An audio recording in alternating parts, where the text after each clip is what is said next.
better results, panaceas and golden ages are dismissed. Sometimes the same notion is expressed by saying that we cannot or should not turn back the clock. But unless one accepts as dogma that all things subsequent to some arbitrary date are automatically better than all things prior to that date, this is another evasion of specifics, another argument without an argument. Unworthy opponents. Because the vision of the anointed is a vision of themselves as well as a vision of the world, when they are defending that vision, they are not simply defending a set of hypotheses about external events, they are in a sense defending their very souls, and the zeal and even ruthlessness with which they defend their vision are not surprising under these circumstances.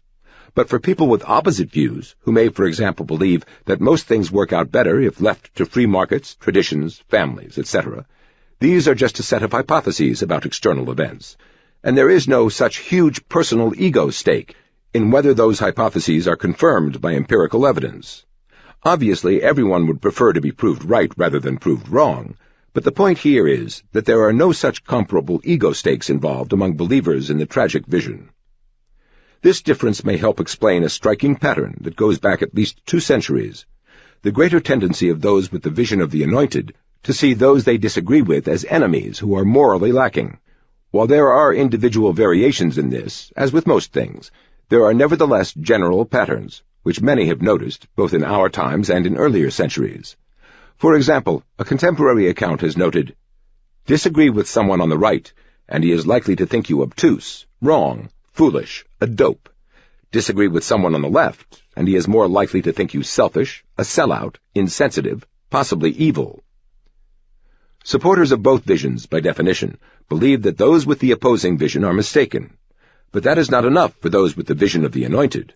It has long been taken for granted by those with the vision of the anointed that their opponents were lacking in compassion. Moreover, there was no felt need to test that belief empirically. As far back as the 18th century, the difference between supporters of the two visions in this regard was apparent in a controversy between Thomas Malthus and William Godwin. Malthus said of his opponents, "I cannot doubt the talents of such men as Godwin and Condorcet. I am unwilling to doubt their candor." But when Godwin referred to Malthus, he called Malthus malignant, questioned the humanity of the man, and said, "I profess myself at a loss to conceive of what earth the man was made." Edmund Burke was a landmark figure among those with the tragic vision, but despite his all-out attacks on the ideas and deeds of the French Revolution, Burke nevertheless said of those with the opposing vision that they may do the worst of things without being the worst of men. It would be hard, if not impossible, to find similar statements about ideological adversaries from those with the vision of the anointed, either in the 18th century or today. Yet such a view of opponents, as mistaken or even dangerously mistaken, but not necessarily evil personally, has continued to be common among those with the tragic vision. When Friedrich Hayek in 1944 published The Road to Serfdom, his landmark challenge to the prevailing social vision among the intelligentsia, setting off an intellectual and political counter-revolution, later joined by Milton Friedman, William F. Buckley, and others intellectually, and by Margaret Thatcher and Ronald Reagan politically, he characterized his adversaries as single-minded idealists and authors whose sincerity and disinterestedness are above suspicion. Clearly, however, sincerity was not considered sufficient to prevent opponents from being considered to be not only mistaken, but dangerously mistaken, as illustrated by Hayek's belief that they were putting society on the road to serfdom.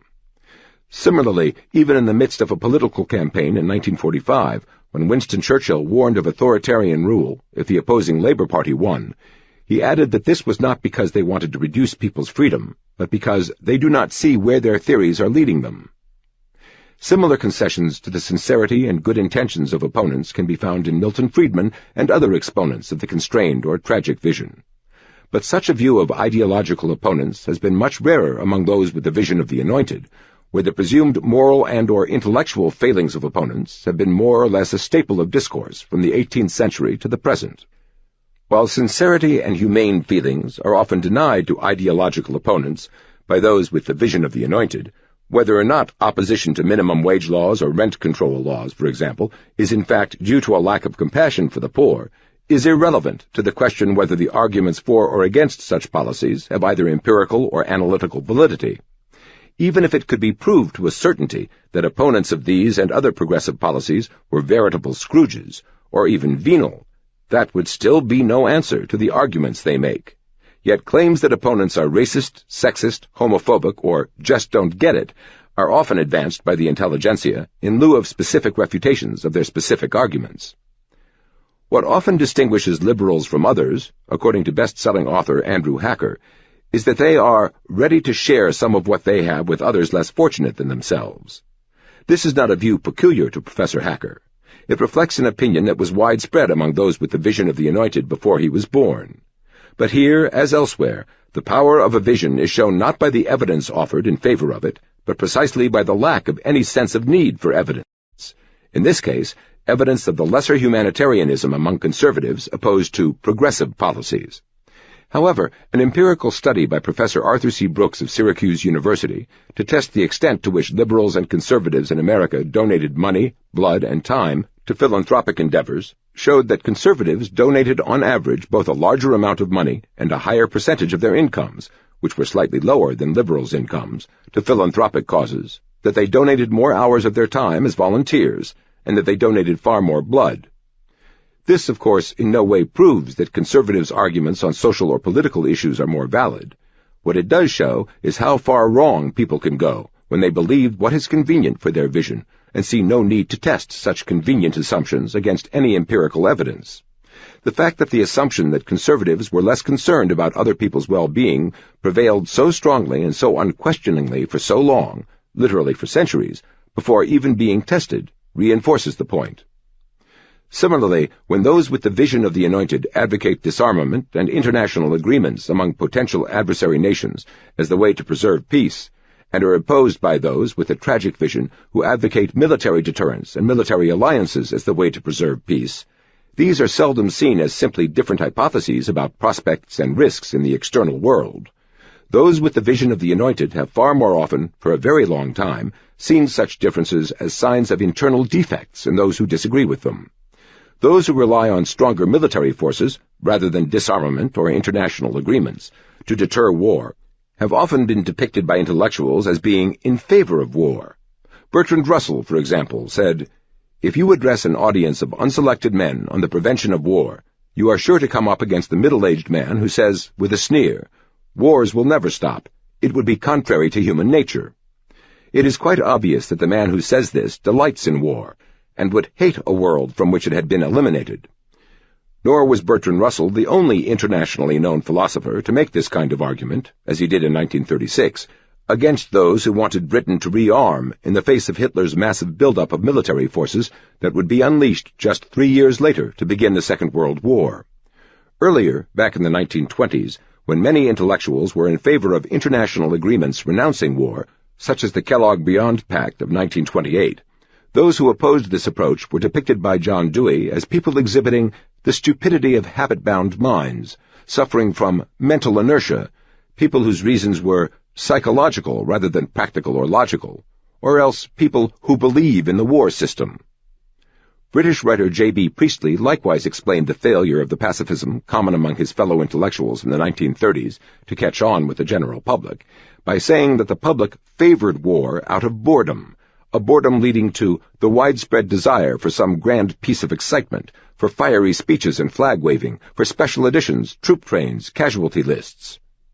While acknowledging the enormous sales of the anti-war novel All Quiet on the Western Front, Priestley said of the people who read it, the very horrors fascinated them, that the book was too good a show as a tragic spectacle. In short, no matter what the empirical facts might be, they would simply be interpreted to fit Priestley's vision. The desires arbitrarily attributed to the public made it unnecessary for Priestley to confront opposing arguments, or to confront the possibility that there were gaps or flaws in the arguments advanced by pacifists like himself, which left the public unconvinced that the pacifists' approach, disarmament and treaties, was likely to reduce the dangers of war. There has been a long history of a similar approach to issues of war and peace by intellectuals, going back at least as far as Godwin and Condorcet in the 18th century, and often depicting those who disagreed with them as people who favored war for some malign or irrational reason. The contrast between how those with the tragic vision and those with the vision of the anointed see opponents has been too widespread and too long-lasting to be attributed simply to differences in particular personalities, even if there are individual variations on both sides. The very nature of the visions themselves involve very different personal ego stakes. To believe in the vision of the anointed is to be oneself one of the anointed, something that many find too precious to risk forfeiting. As T.S. Eliot put it, "Half of the harm that is done in this world is due to people who want to feel important. They don't mean to do harm, but the harm does not interest them. Or they do not see it, or they justify it because they are absorbed in the endless struggle to think well of themselves." The rhetoric of rights. Much advocacy by intellectuals involve assertions of rights for which no basis is asked or given. Neither constitutional provisions, legislative enactments, contractual obligations, nor international treaties are cited as bases for these rights. Thus there are rights to a living wage, decent housing, affordable health care, and numerous other benefits, material and psychic. That such things may be desirable is not the issue. The real issue is why such things are regarded as obligations, the logical corollary of rights, upon other people who have agreed to no such obligation. If someone has a right, someone else has an obligation. But the proposed right to a living wage, for example, is not based on any obligation agreed to by an employer. On the contrary, this right is cited as a reason why government should force the employer to pay what third parties would like to see paid. Rights, as the term is used ideologically, imply no mutual agreement of any kind, whether among individuals, enterprises, or nations. Captured terrorists, for example, have been deemed by some to have the right to the same treatment prescribed for prisoners of war by the Geneva Convention, even though terrorists have neither agreed to the terms of the Geneva Convention, nor are among those whom the signers of that convention designated as covered by the convention. Again, rights, as the term is used ideologically, are ultimately assertions of arbitrary authority by third parties to prescribe what others have never agreed to. The same principle is expressed when terms like social responsibility or social contract are used to describe what third parties want done, regardless of whether any others have agreed to do it. Thus, business is said to have a social responsibility to provide various benefits to various individuals or to society at large, regardless of whether those businesses have chosen to assume such a responsibility. Nor are these responsibilities necessarily based on laws that have been enacted. On the contrary, the asserted responsibilities are the basis for advocating the passing of such laws, even though the responsibilities have no basis themselves, other than the fact that third parties want them imposed. The same principle can be seen in assertions of figurative promises, as in the title of The Promise of American Life by Herbert Croly, the Progressive-era first editor of the New Republic, where these promises are found nowhere except in the desires of Herbert Croly and like-minded progressives. Similarly with contracts that no one has signed or even seen. Thus, Social Security is often described as a contract between the generations, when, by definition, generations yet unborn could not have agreed to any such contract. Legal obligations can of course be imposed on unborn generations, whether through Social Security or the national debt, but the argument is not about what is physically possible, but what has any logical or empirical foundation. To say that it has a moral foundation, without providing any specifics, is only to say that some people feel that way. But there would be no issue in the first place unless other people felt differently. Nor are the asserted rights, social responsibilities, or fictitious contracts or promises necessarily based on claims of demonstrable majorities favoring such things. On the contrary, they are asserted as reasons why the majority or political leaders or the courts ought to impose what third parties want imposed. They are arguments without arguments. Sometimes the term social justice is used to provide the semblance of a basis for these arbitrary assertions. But justification, even as the term is used in carpentry or printing, means aligning one thing with another. But what are these assertions to be aligned with, other than the feelings, visions, or groupthink that happen to prevail currently among the intelligentsia? The groupthink of the intelligentsia is still groupthink, and their prejudices are still prejudices. Justice Oliver Wendell Holmes said, "The word right is one of the most deceptive of pitfalls, and a constant solicitation to fallacy."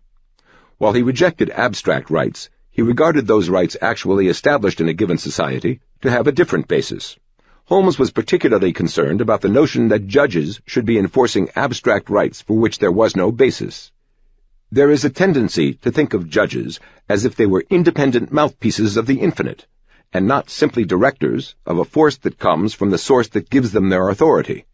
I think our court has fallen into the error at times, and it is that I have aimed at when I have said that the common law is not a brooding omnipresence in the sky, and that the U.S. is not subject to some mystic overlaw that it is bound to obey. Holmes' original statement that the common law is not a brooding omnipresence in the sky was in the 1917 U.S. Supreme Court case of Southern Pacific Company v. Jensen, where he explained that law is the articulate voice of some sovereign or quasi-sovereign that can be identified. Assertions of abstract rights by intellectuals in effect transform themselves into sovereigns with neither identification nor authorization. The left-right dichotomy. One of the fertile sources of confusion in discussions of ideological issues is the dichotomy between the political left and the political right. Perhaps the most fundamental difference between the left and the right is that only the former has even a rough definition. What is called the right are simply the various and disparate opponents of the left. These opponents of the left may share no particular principle, much less a common agenda, and they can range from free-market libertarians to advocates of monarchy, theocracy, military dictatorship, or innumerable other principles, systems, and agendas. To people who take words literally, to speak of the left is to assume implicitly that there is some other coherent group which constitutes the right. Perhaps it would be less confusing if what we call the left would be designated by some other term, perhaps just as X. But the designation as being on the left has at least some historical basis in the views of those deputies who sat on the left side of the president's chair in France's Estates General in the 18th century. A rough summary of the vision of the political left today is that of collective decision-making through government, directed toward, or at least rationalized by, the goal of reducing economic and social inequalities. There may be moderate or extreme versions of the left vision or agenda, but among those designated as the right, the difference between free-market libertarians and military juntas is not simply one of degree in pursuing a common vision, because there is no common vision among these and other disparate groups opposed to the left, which is to say, there is no such definable thing as the right, though there are various segments of that omnibus category, such as free-market advocates, who can be defined. The heterogeneity of what is called the right is not the only problem with the left-right dichotomy. The usual image of the political spectrum among the intelligentsia extends from the communists on the extreme left to less extreme left-wing radicals, more moderate liberals, centrists, conservatives, hard right-wingers, and ultimately fascists. Like so much that is believed by the intelligentsia, it is a conclusion without an argument, unless endless repetition can be regarded as an argument. When we turn from such images to specifics, there is remarkably little difference between communists and fascists, except for rhetoric, and there is far more in common between fascists and even the moderate left than between either of them and traditional conservatives in the American sense. A closer look makes this clear. Communism is socialism with an international focus and totalitarian methods. Benito Mussolini, the founder of fascism, defined fascism as national socialism in a state that was totalitarian, a term that he also coined. The same idea was echoed in the name of the National Socialist German Workers' Party in Germany, Hitler's party, now almost always abbreviated as Nazis, thereby burying its socialist component. Viewed in retrospect, the most prominent feature of the Nazis, racism in general and anti-Jewish racism in particular, was not inherent in the fascist vision, but was an obsession of Hitler's party, not shared by the fascist government of Mussolini in Italy or that of Franco in Spain. At one time, Jews were in fact overrepresented among fascist leaders in Italy. Only after Mussolini became Hitler's junior partner in the Axis alliance of the late 1930s were Jews purged from Italy's fascist party. And only after Mussolini's fascist government in Rome was overthrown in 1943 and was replaced by a rump puppet government that the Nazis set up in northern Italy were Jews in that part of Italy rounded up and sent off to concentration camps. In short, official and explicit government racist ideology and practice distinguished the Nazis from other fascist movements. What distinguished fascist movements in general from communist movements was that communists were officially committed to government ownership of the means of production, while fascists permitted private ownership of the means of production so long as government directed the private owners' decisions and limited what profit rates they could receive. Both were totalitarian dictatorships, but communists were officially internationalist, while fascists were officially nationalist. However, Stalin's proclaimed policy of socialism in one country was not very different from the fascists' proclaimed policy of National Socialism. When it came to practice, there was even less difference, since the Communist International served the national interests of the Soviet Union, despite whatever internationalist rhetoric it used. The way communists in other countries, including the United States, reversed their opposition to Western nations' military defense efforts in World War II within 24 hours after the Soviet Union was invaded by Hitler's armies was only the most dramatic of many examples that could be cited. As regards fascists' supposed restriction of their interests to those within their own respective countries, that was belied by both Hitler's and Mussolini's invasions of other countries, and by Nazi international networks, operating among Germans living in other countries ranging from Brazil to Australia, all focused on Germany's national interest, as distinguished from seeking ideological hegemony or the interests of Germans living in these other countries. Thus, the grievances of the Sudeten Germans in Czechoslovakia were pressed during the Munich crisis of 1938 as part of Germany's national expansion, while Germans living in Italy were told to squelch their grievances, since Mussolini was Hitler's ally. While the Soviet Union proclaimed its internationalism as it set up various officially autonomous nations within its borders, the people who wielded the real power in those nations, often under the official title of Second Secretary of the Communist Party, in these ostensibly autonomous nations, were typically Russians, just as in the days when the Tsars ruled what was more candidly called the Russian Empire. In short, the notion that communists and fascists were at opposite poles ideologically was not true, even in theory, much less in practice. As for similarities and differences between these two totalitarian movements and liberalism, on the one hand, or conservatism on the other, there was far more similarity between these totalitarians' agendas and those of the left than with the agendas of most conservatives. For example, among the items on the agendas of the fascists in Italy and or the Nazis in Germany were 1. Government control of wages and hours of work, 2. Higher taxes on the wealthy, 3. Government set limits on profits, 4. Government care for the elderly, 5.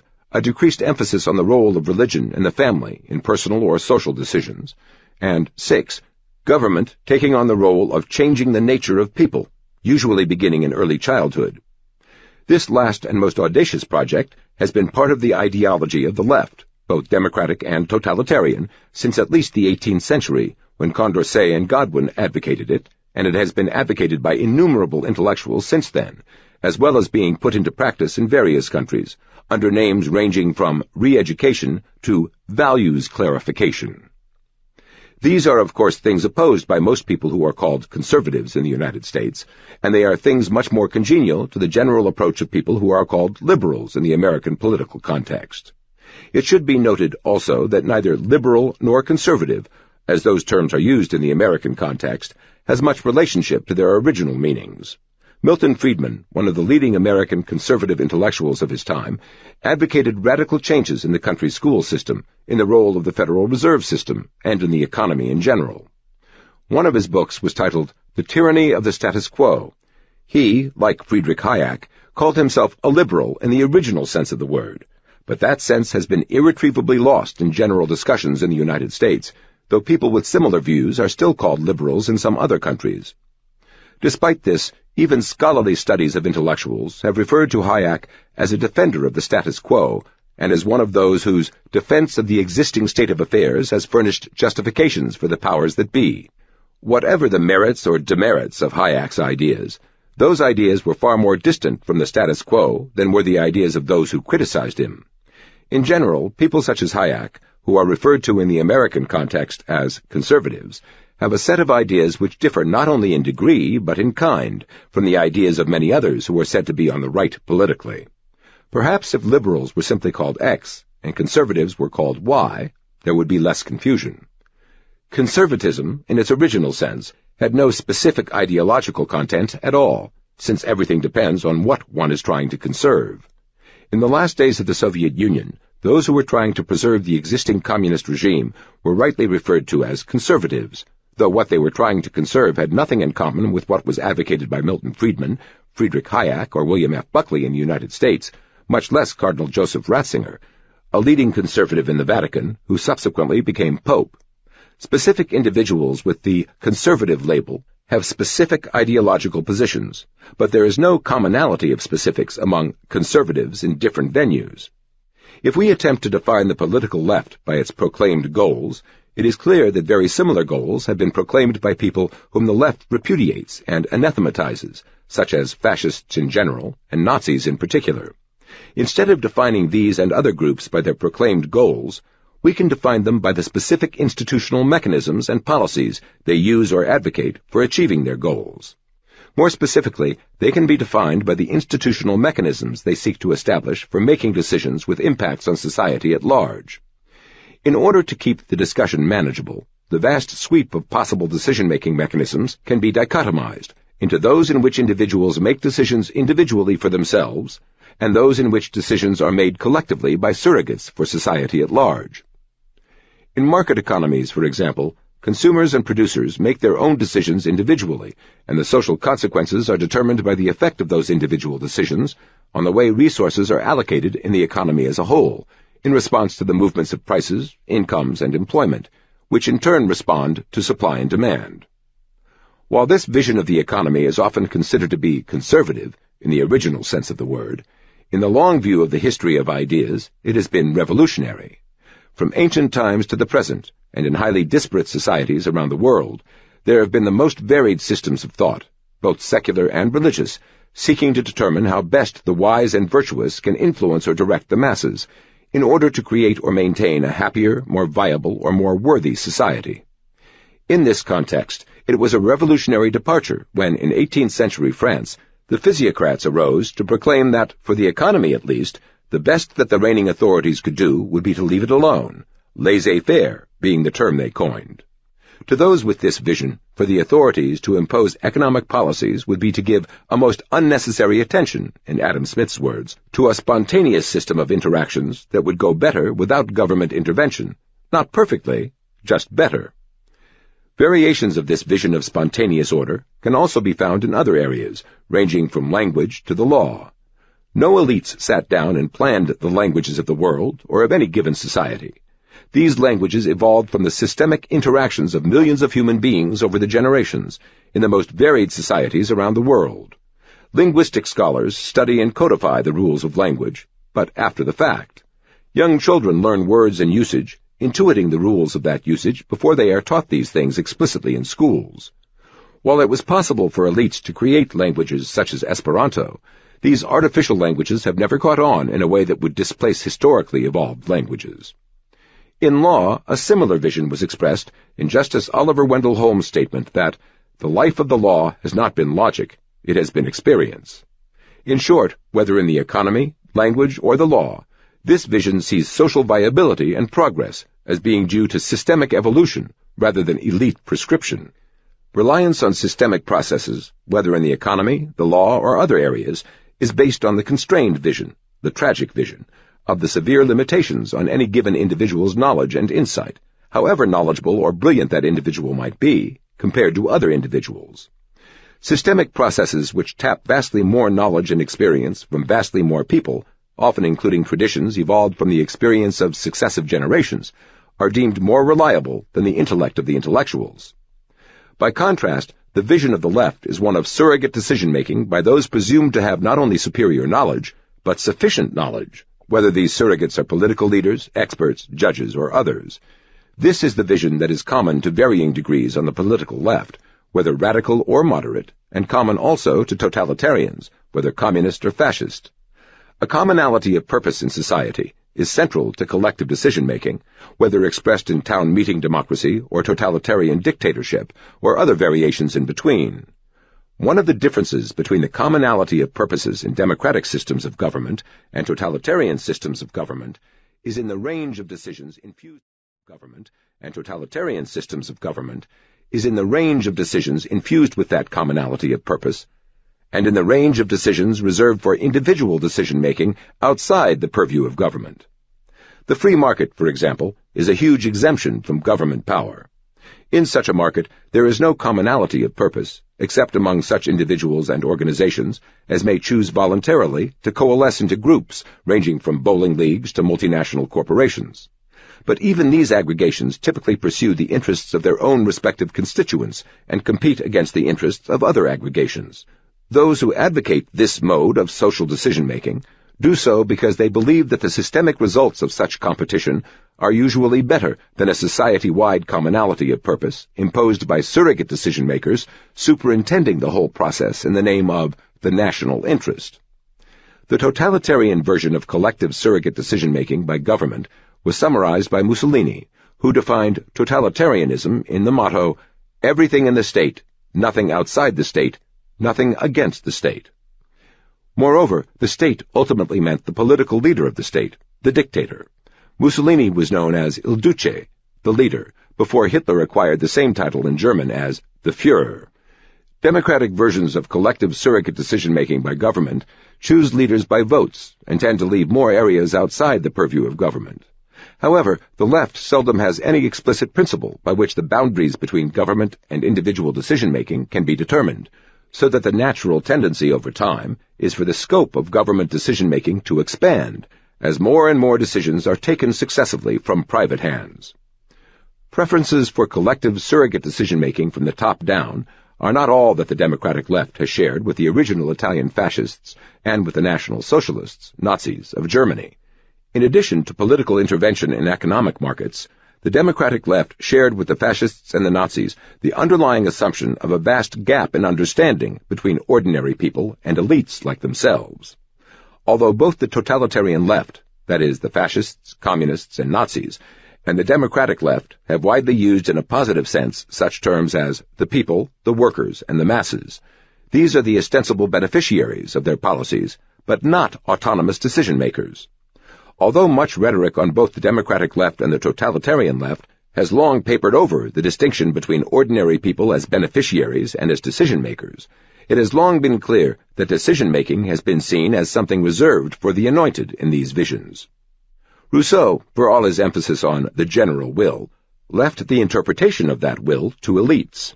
He likened the masses of the people to a stupid, pusillanimous invalid. Godwin and Condorcet, also on the 18th century left, expressed similar contempt for the masses. Karl Marx said, "The working class is revolutionary, or it is nothing." In other words, millions of human beings mattered only if they carried out his vision. Fabian socialist George Bernard Shaw included the working class among the detestable people who have no right to live. He added, "I should despair if I did not know that they will all die presently, and that there is no need on earth why they should be replaced by people like themselves." As a young man serving in the U.S. Army during the First World War, Edmund Wilson wrote to a friend, "I should be insincere to make it appear that the deaths of this poor white trash of the South and the rest made me feel half so bitter as the mere conscription or enlistment of any of my friends." The totalitarian left has been similarly clear that decision-making power should be confined to a political elite, the vanguard of the proletariat, the leader of a master race, or whatever the particular phrase that might become the motto of the particular totalitarian system. In Mussolini's words, the mass will simply follow and submit. The similarity in underlying assumptions between the various totalitarian movements and the democratic left was openly recognized by leaders of the left themselves in democratic countries during the 1920s, when Mussolini was widely lionized by intellectuals in the Western democracies, and even Hitler had his admirers among prominent intellectuals on the left. It was only as the 1930s unfolded that Mussolini's invasion of Ethiopia and Hitler's violent anti-Semitism at home and military aggression abroad made these totalitarian systems international pariahs that they were repudiated by the left, and were thereafter depicted as being on the right. During the 1920s, however, radical writer Lincoln Steffens wrote positively about Mussolini's fascism, as he had more famously written positively about Soviet communism. Nor was he the only prominent American radical or progressive to do so. As late as 1932, famed novelist and Fabian socialist H.G. Wells urged students at Oxford to be liberal fascists and enlightened Nazis. Historian Charles Beard was among Mussolini's apologists in the Western democracies, as was the New Republic magazine. The poet Wallace Stevens even justified Mussolini's invasion of Ethiopia. W.E.B. Du Bois was so intrigued by the Nazi movement in the 1920s that he put swastikas on the covers of a magazine he edited, despite protests from Jews. Even though Du Bois was conflicted by the Nazis' anti-Semitism, he said in the 1930s that creation of the Nazi dictatorship had been absolutely necessary to get the state in order in Germany, and in a speech in Harlem in 1937, he declared that there is today, in some respects, more democracy in Germany than there has been in years past. More revealing, Du Bois saw the Nazis as part of the political left. In 1936, he said, "Germany today is, next to Russia, the greatest exemplar of Marxian socialism in the world." The heterogeneity of those later lumped together as the right has allowed those on the left to dump into that grab bag category many who espouse some version of the vision of the left, but whose other characteristics make them an embarrassment to be repudiated.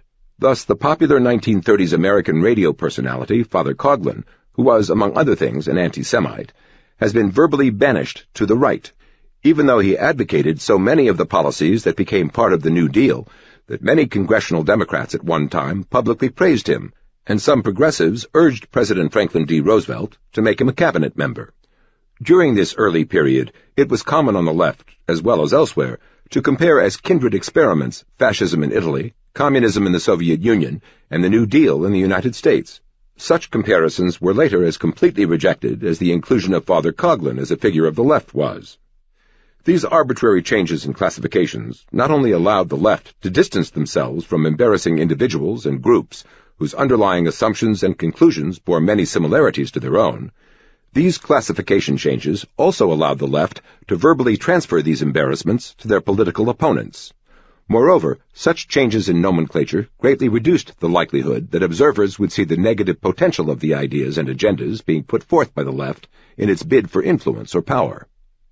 The kinds of concentrations of government power sought by the left may be proclaimed to be in the service of various sorts of lofty goals, but such concentrations of power also offer opportunities for all sorts of abuses, ranging up to mass murder, as Hitler, Stalin, Mao, and Pol Pot demonstrated. These leaders did not have a tragic vision of man, such as that underlying what is called conservative thought in America today. It was precisely these dictators' presumptions of their own vastly greater knowledge and wisdom than that of ordinary people, which led to such staggering tragedies for others. Change versus the status quo. The intelligentsia often divide people into those who are for change and those who are for the status quo. John Dewey's Liberalism and Social Action, for example, begins with these words: "Liberalism has long been accustomed to onslaughts proceeding from those who oppose social change. It has long been treated as an enemy by those who wish to maintain the status quo." As already noted, even such landmark conservative figures as Milton Friedman and Friedrich Hayek advocated policies radically different from those in existing institutions or societies. No book was more completely based on the tragic vision than The Federalist, and yet its authors had not only rebelled against British colonial rule, but had created a new form of government, radically at variance with the autocracies that prevailed around the world at the time. To call such people defenders of the status quo is to completely divorce words from realities. Similarly, among their contemporaries in 18th century England, where Edmund Burke and Adam Smith were towering figures among those with the tragic vision. Both Burke and Smith advocated such drastic changes as freeing the American colonies, instead of fighting to retain them as the British government did, and both also opposed slavery at a time when few others did in the Western world, and virtually no one did outside the West. Burke worked out a plan for preparing slaves for freedom, and providing them with property to begin their lives as free people. Adam Smith not only opposed slavery, but also dismissed with contempt the theory that black slaves in America were inferior to the whites who enslaved them. Calling those with the tragic vision defenders of the status quo is a triumph of verbal virtuosity over plain and demonstrable facts. That such a lazy way of evading critics should have prevailed unchallenged from the 18th century to the present among those who consider themselves thinking people is a sobering sign of the power of a vision and rhetoric to shut down thought. More generally, it is doubtful whether there are many, if any, individuals in a free society who are completely satisfied with all the policies and institutions of their society. In short, virtually everybody is in favor of some changes. Any accurate and rational discussion of differences among them would address which particular changes are favored by which people, based on what reasons, followed by analysis and evidence for or against those particular reasons for those particular changes. All of this is bypassed by those who simply proclaim themselves to be in favor of change and label those who disagree with them as defenders of the status quo. It is yet another of the many arguments without arguments. People who call themselves progressives assert not merely that they are for changes, but that these are beneficial changes, that is, progress.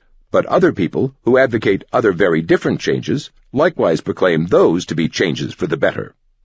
In other words, everybody is a progressive by their own lights.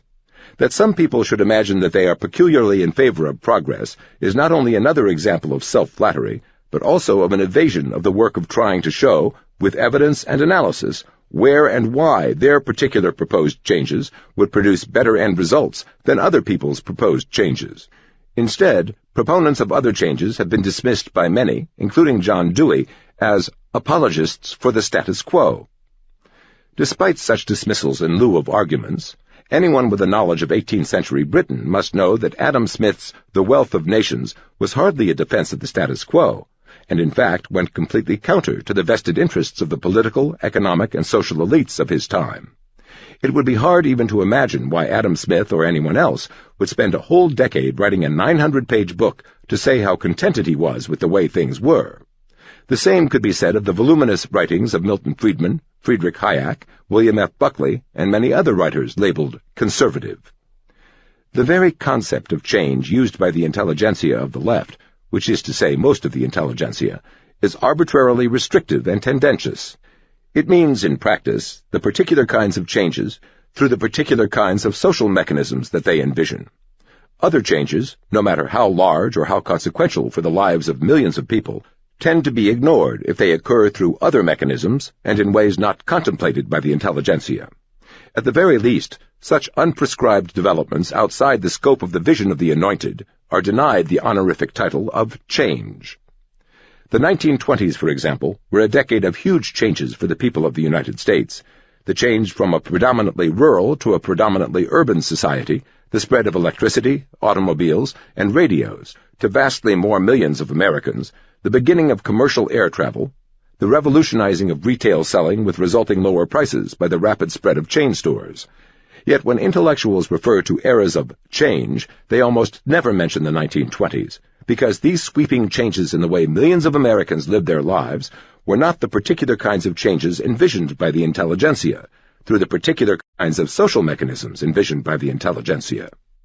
In the eyes of much of the intelligentsia, the 1920s, when that decade is thought of at all, are seen as a period of a stagnant status quo presided over by conservative administrations opposed to change.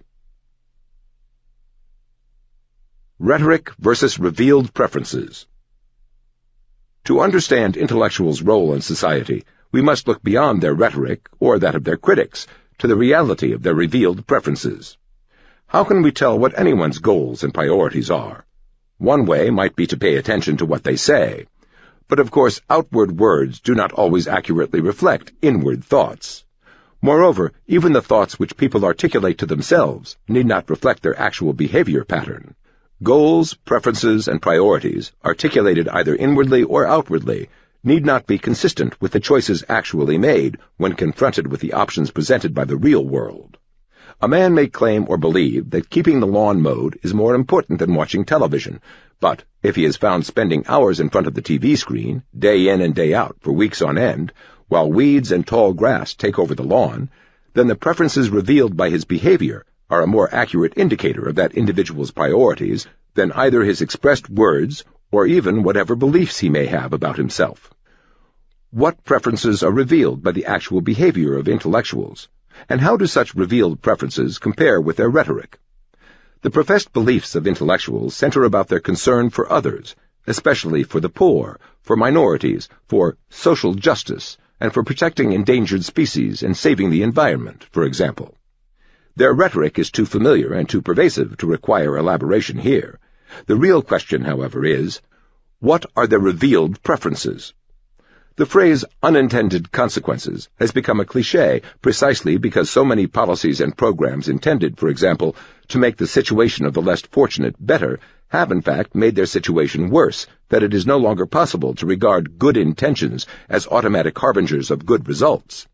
Anyone whose primary concern is in improving the lot of the less fortunate would therefore, by this time, after decades of experience with negative unintended consequences, see a need not only to invest time and efforts to turn good intentions into policies and programs, but also to invest time and efforts afterwards into trying to ferret out answers as to the actual consequences of those policies and programs. Moreover, anyone whose primary concern was improving the lot of the less fortunate would also be alert and receptive to other factors from beyond the vision of the intellectuals, when those other factors have been found empirically to have helped advance the well-being of the less fortunate, even if in ways not contemplated by the intelligentsia, and even if in ways counter to the beliefs or visions of the intelligentsia.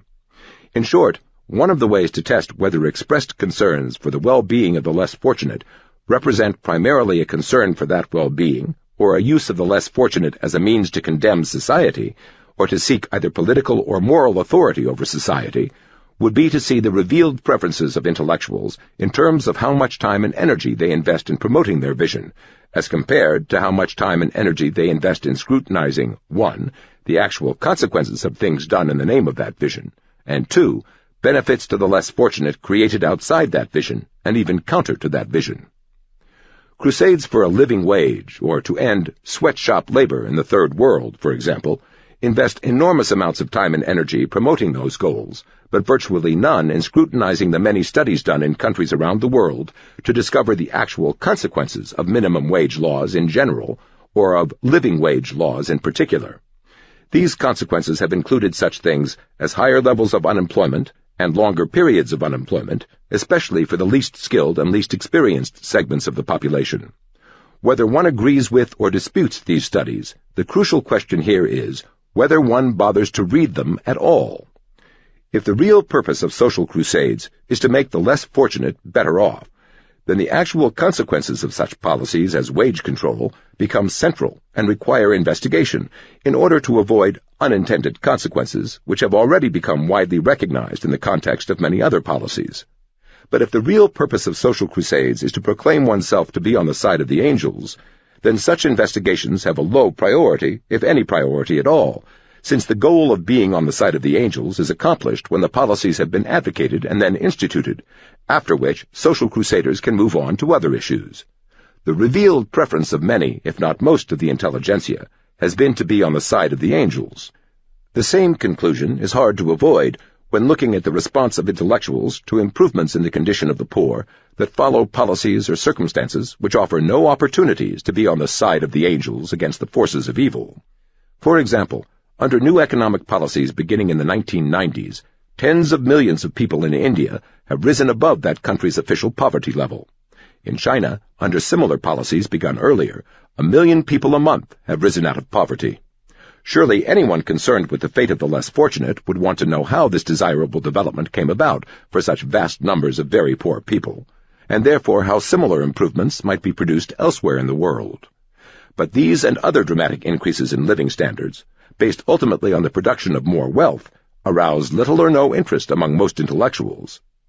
However important for the poor, these developments offer no opportunities for the intelligentsia to be on the side of the angels against the forces of evil, and that is what their revealed preferences show repeatedly to be their real priority.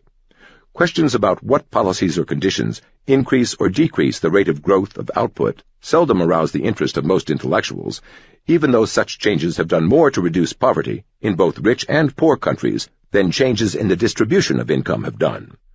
French writer Raymond Aron has suggested that achieving the ostensible goals of the left without using the methods favored by the left actually provokes resentments.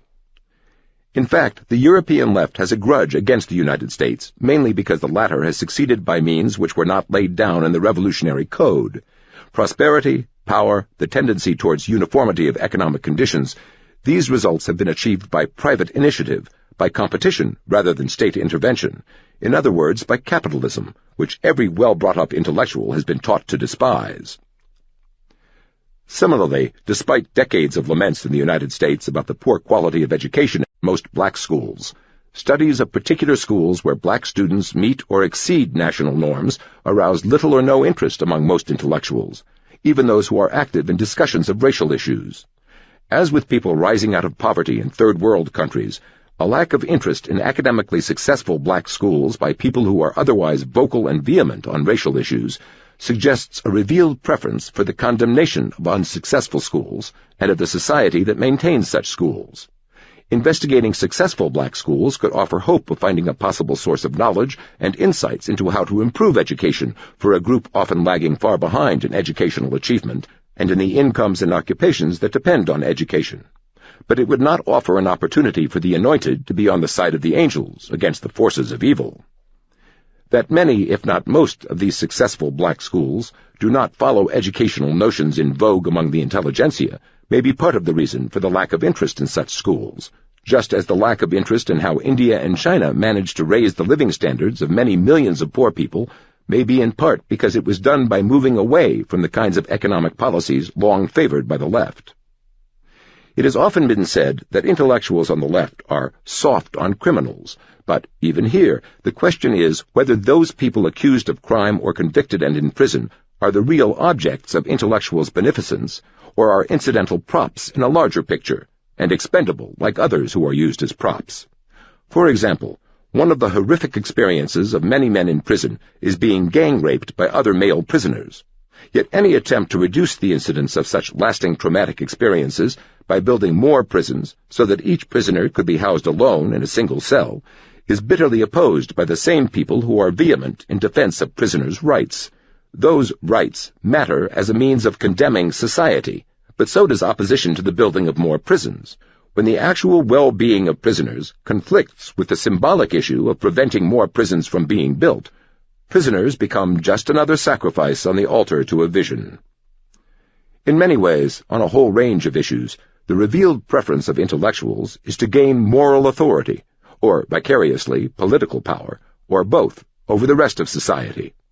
The desires or interests of none of the ostensible beneficiaries of that authority or power, whether the poor, minorities, or criminals in prison, are allowed to outweigh the more fundamental issue of gaining and maintaining the moral hegemony of the anointed.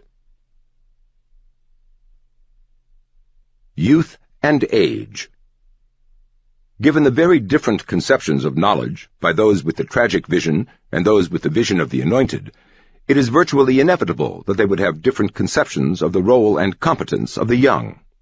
Where knowledge is conceived of as more or less the kinds of things taught in schools and universities, and intelligence is conceived of as sheer brain power in manipulating concepts and articulating conclusions, there is no inherent reason why the young would not be at least as accomplished in such things as the old, since brain development is said to reach its peak in early adulthood. But to those with the tragic vision, where consequential knowledge is often mundane knowledge, accumulated by experience, and wisdom is also primarily distilled from experience, then almost by definition the younger generation is not usually in as good a position to make wise decisions, for themselves much less for society, as those who have much more experience to draw upon. Accordingly, those with the vision of the anointed have for centuries put great hopes in the young, while those with the tragic vision have relied far more on those with mature experience. The 1960s notion that we should learn from our young people had antecedents going back to the 18th century. Such subsidiary social phenomena as lowering the voting age and reducing the deference to the older generation in general and parents in particular are likewise very consistent with, if not inescapable corollaries from, the overall conception of knowledge and intelligence prevalent among those with the vision of the anointed. Where social problems are seen as being consequences of existing institutions and prejudices, the young are often seen as less wedded to the status quo, and thus as hopes for the future. Back in the 18th century, William Godwin articulated this argument when he said, "The next generation will not have so many prejudices to subdue." Children, according to Godwin, are a sort of raw material put into our hands. Their minds are like a sheet of white paper. At the same time, they are oppressed by their parents and must go through 20 years of bondage before they receive the scanty portion of liberty which the government of my country happens to concede to its adult subjects. Clearly the young have been seen as candidates for liberation, both of themselves and of society, in this view, a view still very much alive among intellectuals more than 2 centuries later. All these conclusions change completely, however, if knowledge and wisdom are conceived as they are conceived by those with the tragic vision. Adam Smith, for example, said, "The wisest and most experienced are generally the least credulous." In short, the old are generally not as susceptible to heady notions, according to Smith. It is acquired wisdom and experience only that teach incredulity, and they very seldom teach it enough. The zeal and enthusiasm of the young, much praised by many of those with the vision of the anointed, have long been seen very differently by those with the tragic vision. Burke, for example, said, "It is no excuse for presumptuous ignorance that it is directed by insolent passion." Some have even referred to a perennial invasion of civilization by barbarians, namely the newborn, whom families and social institutions must civilize because they enter the world no different from babies born in the days of the caveman. People with opposing visions of the world do not simply happen to reach different conclusions about the young and the old. On these and innumerable other issues, the conclusions reached by each are entailed as corollaries of their underlying assumptions about knowledge and wisdom. The education of the young has long been a battleground between adherents of the 2 visions of the nature of human beings and the nature of knowledge and wisdom. William Godwin's notion that the young are a sort of raw material put into our hands remains, after 2 centuries, a powerful temptation to classroom indoctrination in schools and colleges. In the 20th century, Woodrow Wilson wrote of his years as an academic administrator when he felt, "I should like to make the young gentlemen of the rising generation as unlike their fathers as possible." This indoctrination can start as early as elementary school, where students are encouraged or required to write about controversial issues, sometimes in letters to public officials. More fundamentally, the indoctrination process habituates them to taking sides on weighty and complex issues after hearing just one side of those issues. Moreover, they are habituated to venting their emotions instead of analyzing conflicting evidence and dissecting conflicting arguments. In short, they are led to prepackaged conclusions, instead of being equipped with the intellectual tools to reach their own conclusions, including conclusions different from those of their teachers. In colleges and universities, whole academic departments are devoted to particular prepackaged conclusions, whether on race, the environment, or other subjects, under such names as black, women's, or environmental studies. Few, if any, of these studies include conflicting visions and conflicting evidence, as educational rather than ideological criteria might require. Critics of ideological indoctrination in schools and colleges often attack the particular ideological conclusions, but that is beside the point educationally. Even if we assume, for the sake of argument, that all the conclusions reached by all the various studies are both logically and factually valid, that does not get to the heart of the educational issue. Even if students were to leave these studies with 100% correct conclusions about issues A, B, and C, that would in no way equip them intellectually with the tools needed to confront very different issues, X, Y, and Z, that are likely to arise over the course of their future years. Notions versus principles. Ideally, the work of intellectuals is based on certain principles, of logic, of evidence, and perhaps of moral values or social concerns. However, given the incentives and constraints of the profession, intellectuals' work need not be. There is ample room for attitudes, rather than principles, to guide the work of intellectuals, especially when these are attitudes prevalent among their peers and insulated from consequential feedback from the outside world. While logic and evidence are ideal criteria for the work of intellectuals, there are many ways in which much of what is said and done by intellectuals has less to do with principles than with attitudes.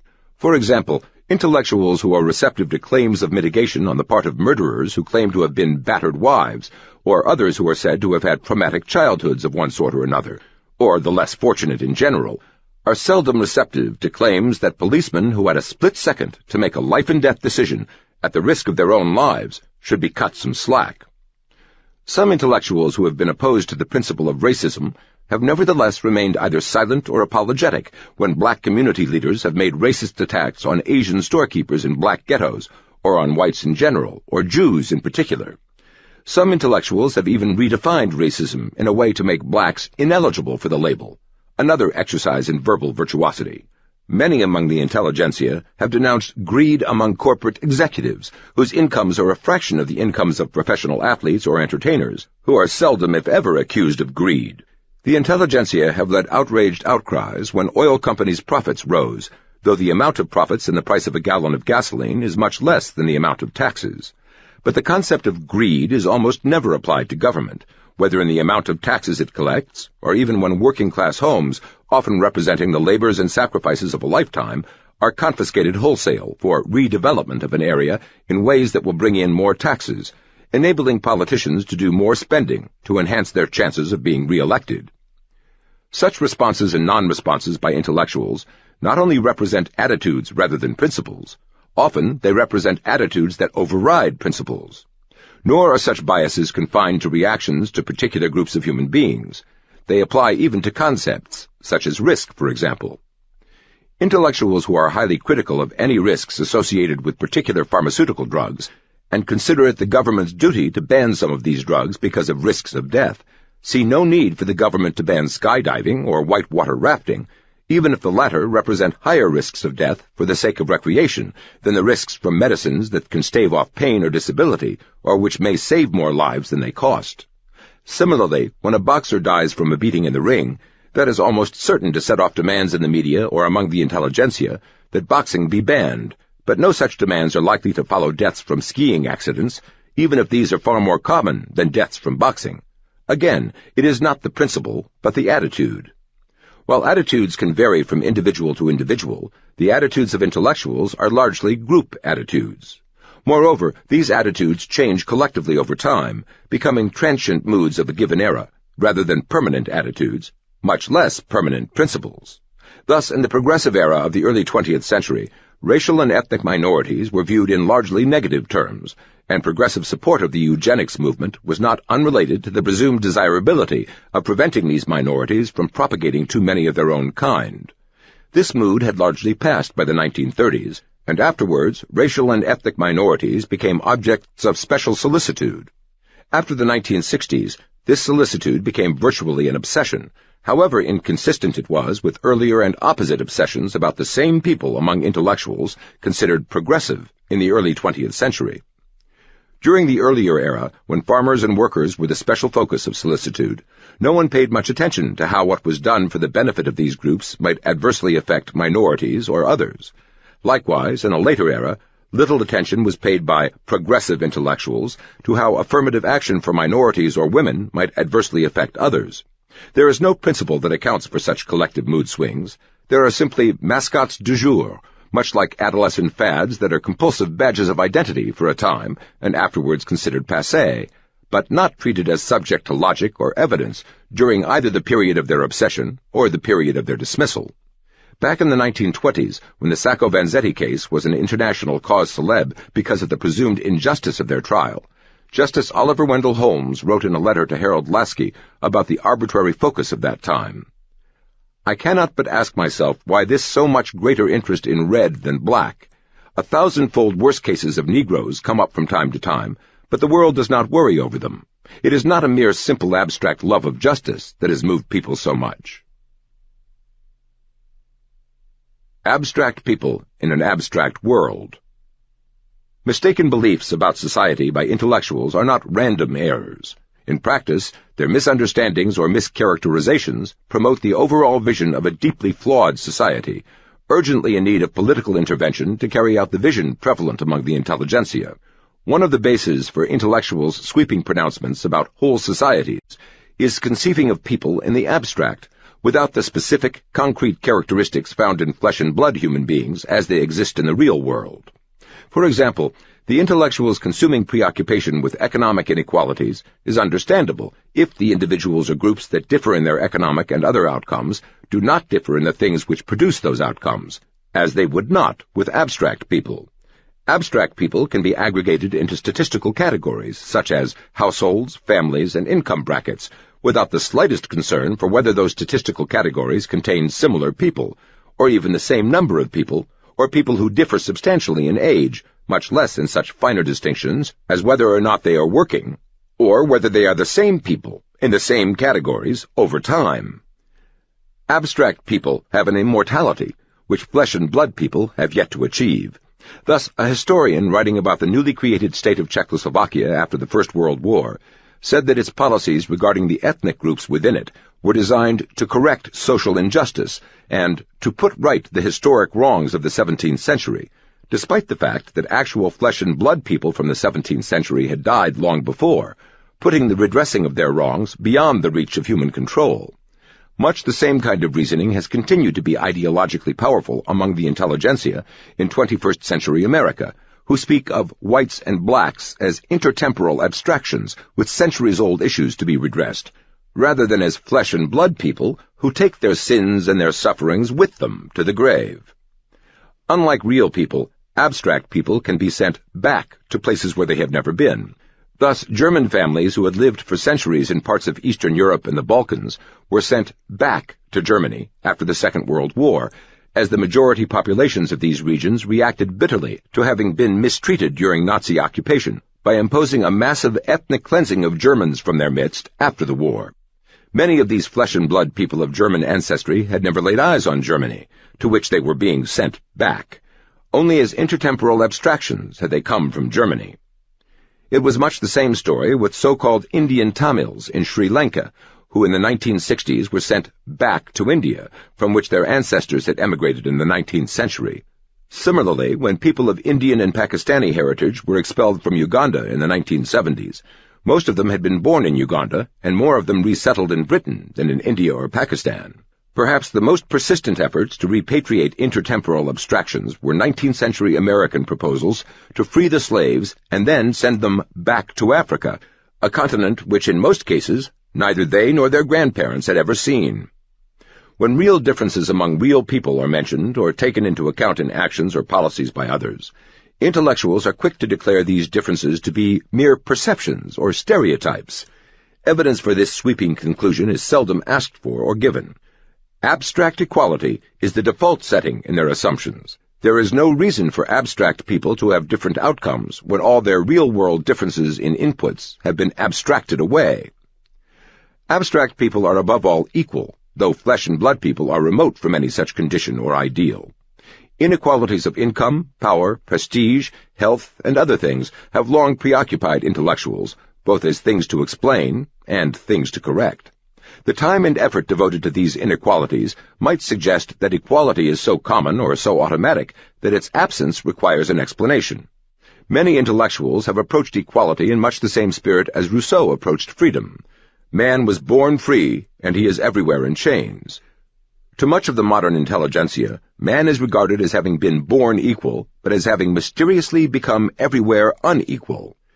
Various causes of this otherwise inexplicable inequality have been suggested: exploitation, socially constructed disadvantages, racism, sexism, or class bias, for example. But seldom is it considered necessary to demonstrate the automatic equality which makes an explanation of its absence necessary. Anyone who suggests that individuals, or worse yet, groups, are unequal is written off intellectually and denounced morally as biased and bigoted toward those considered less than equal. Yet the empirical case for equality ranges from feeble to non-existent. Does anyone seriously believe that whites in general play professional basketball as well as blacks? How then can one explain the predominance of blacks in this lucrative occupation, which offers fame as well as fortune? For most of the period of black predominance in professional basketball, the owners of the teams have all been white, as have most of the coaches. Then by what mechanism could blacks have contrived to deny access to professional basketball to whites of equal ability in that sport? Even those who concede that blacks, as of this moment, and under existing social and cultural circumstances, may turn out more highly skilled basketball players as a matter of empirical fact, nevertheless insist that whites could play the game equally well if circumstances, including alternative careers available, were the same for both races. Assuming this to be true only reveals what conception of equality is implicit in much of what intellectuals say. It is not empirical equality that they are talking about, but equality of potential, equality in the abstract. This is not a small difference, even when it is a difference that is often ignored or glided over in the course of discussions. Even if abstract potentiality is the same, on average, between such large aggregations of people as races or social classes, that abstract potentiality exists only at the moment of conception. But nobody chooses a career or applies for college admission at the moment of conception. By the time real people in the real world reach such decision-making points, A lot has happened since conception, and it has seldom happened the same for everybody. Even between conception and birth, things have happened so differently as to produce different rates of infant mortality and different diseases and medical conditions, including narcotic drug withdrawal symptoms, among babies born to women with different behavior patterns, such as smoking and intakes of junk food, alcohol, and narcotics. The distinction between abstract potential and developed capabilities is not trivial, even though it is often lost sight of or is finessed by intellectuals who speak in generalities about equality. Abstract potential carries very little weight anywhere in the real world when people are making decisions for themselves. Performance is what matters. What most people want to know is, what can you actually deliver? Not what you could have delivered under other circumstances or might deliver after different institutions or different policies have been created, but what you can do here and now, in the real world. What we want to know is what real people can actually do, not what abstract potential there is in abstract people. The exceptional facility of intellectuals with abstractions does not eliminate the difference between those abstractions and the real world, nor does it guarantee that what is true of those abstractions is necessarily true of reality, much less that intellectuals' sophisticated visions about these abstractions should override other people's very different direct experiences in the real world. Intellectuals may indeed dismiss the perceptions of others and label them stereotypes or myths, but that is not the same as proving them wrong empirically, even if a remarkable number of intellectuals act as if it does. Behind the widespread practice of regarding group differences in demographic representation in various occupations, institutions, or income levels as evidence of discrimination, there is the implicit notion that the groups themselves cannot be different, or that any differences are the fault of society, which must correct its own mistakes or sins. Since there is no one named society, what such intellectuals usually turn to for redress is the government. Implicit in all this is the assumption that there is something wrong about individuals and groups being different in their empirical abilities, since their abstract potentials have been presumed to be the same. Once the focus shifts from abstract potential to empirical capabilities, the notion of equality is not merely unproven, but unlikely, to the point of being absurd. How could people living in the Himalayas develop the seafaring skills of people living in ports around the Mediterranean or on the Atlantic? How could Polynesians know as much about how to handle camels as the Bedouins of the Sahara, or the Bedouins know as much about fishing as the Polynesians? Empirically observable skills have always been grossly unequal, which is to say, real people have never been even close to the equality of abstract people. For centuries, the English sheared their sheep and sent the wool to Flanders to be made into cloth. Would they have gone to this trouble if they themselves were equally good at weaving wool into cloth? Eventually, the English did master the making of woolen cloth, much to the economic discomfort of Flanders, but it took centuries. It likewise took centuries for the English to become masters of modern financial institutions. Before then, much of their finance was in the hands of Lombards and Jews. There is a reason why there is a Lombard Street in London's financial district today, and another street there named Old Jewry. Whole industries have been dominated by particular minorities in particular countries around the world for centuries. For example, Germans in brewing beer in China, Brazil, Australia, and the United States. The overseas Chinese in retailing in Malaysia, Indonesia, the Philippines, Jamaica, and Panama. The Jains from India in diamond cutting for the world market, whether in India or in Amsterdam. Italians in both classical and popular music around the world. And so on and on. But none of these empirical facts affect the overriding vision of abstract equality that pervades the thinking of the intelligentsia. Age and occupational skills are among the things which differ radically from group to group, country to country, and civilization to civilization. Rates of alcoholism vary by multiples between groups and countries around the world.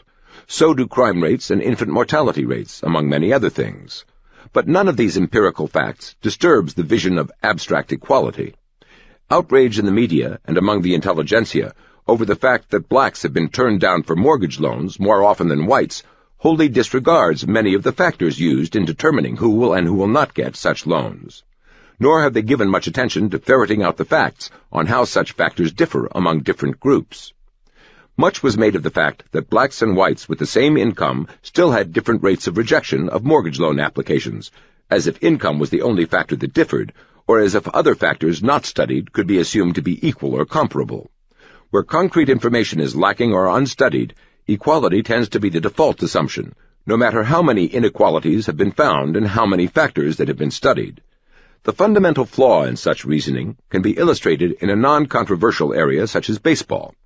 There were two players in the 1927 New York Yankees with identical batting averages of .356, but one has remained famous to this day, while the other is almost completely forgotten. Their equality in one dimension in no way implied equality in other dimensions. In this case, one .356 hitter hit 6 home runs that year, Earl Combs, and the other hit 60, Babe Ruth. Similarly, when Lewis Terman's famous decades-long study of unusually high IQ children assessed their achievements in adulthood, many had very high achievements, but, as a later writer observed, almost none of the genius children from the lowest social and economic class ended up making a name for themselves. Almost a third of these high IQ children from the other side of the tracks had a parent who had dropped out of school before the 8th grade. They were like the other children in the sense of having IQs of 140 or above, but not in terms of the cultural factors involved in high achievements. The same principle applies in innumerable contexts, not only in American society, but in countries around the world. University students in India who came from families with similar incomes were found to come from families with very different levels of literacy when comparing students who were Dalits, formerly untouchables, with students who were caste Hindus, illiteracy being higher in the families of the Dalits. Equality of income did not imply equality of other consequential characteristics. In other countries, people with the same education, measured quantitatively, have had very different qualities of education, whether measured by their own choice of specialties, their performances as students, or by the quality ranking of the institutions in which they were educated. Only abstract people in an abstract world are the same. The point here is not that the intelligentsia were mistaken or ill-informed on particular issues. The more fundamental point is that, by thinking in terms of abstract people in an abstract world, intellectuals evade the responsibility and the arduous work of learning the real facts about real people in the real world, facts which often explain the discrepancies between what intellectuals see and what they would prefer to see. Many of what are called social problems are differences between the theories of intellectuals and the realities of the world, differences which many intellectuals interpret to mean that it is the real world that is wrong and needs changing. Moreover, these changes are to be made to the institutions of society, not to the cultures of groups, which are pronounced to be equal by the doctrine of multiculturalism. Empirical equality never has to be demonstrated in the world of contemporary intellectuals. Equality is the default setting by assumption, and the burden of proof to the contrary is put on others. Chapter 5. Optional Reality in the Media and Academia. A screen has been fashioned through which our contemporary age reads its filtered information. Jean-François Revel. The preservation of the vision of the anointed has led many among the intelligentsia to vigorous and even desperate expedients, including the filtering out of facts, the redefinition of words, and, for some intellectuals, challenging the very idea of truth itself. Filtering reality.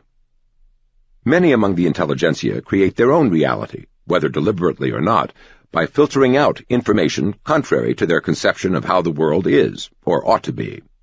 Some have gone further. J. A. Schumpeter said that the first thing a man will do for his ideals is lie.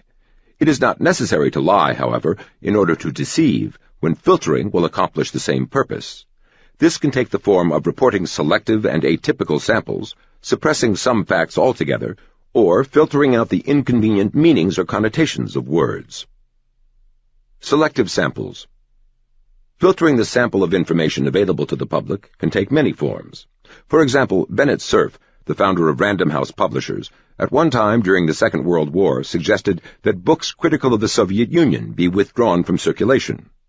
When the American economy was recovering from a recession in 1983 and unemployment was down in 45 out of the 50 states, ABC News simply chose to feature a report on one of the 5 states where that was not so, or, as they put it, where unemployment is most severe, as if these states were just more severe examples of a more general condition, when in fact they were very atypical.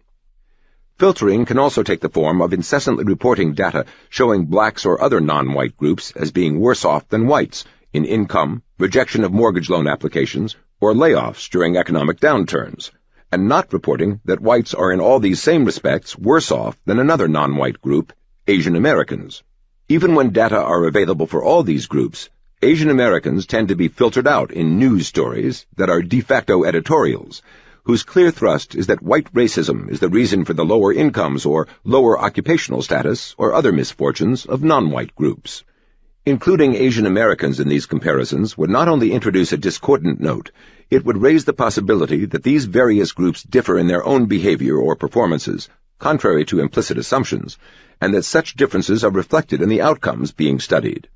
In short, the performance of Asian Americans has implications going far beyond Asian Americans themselves, for it is a threat to a whole vision of American society in which many have a large stake, ideologically and sometimes politically and economically. Homelessness is another area where much of the media filters what kind of reality gets through to their audience.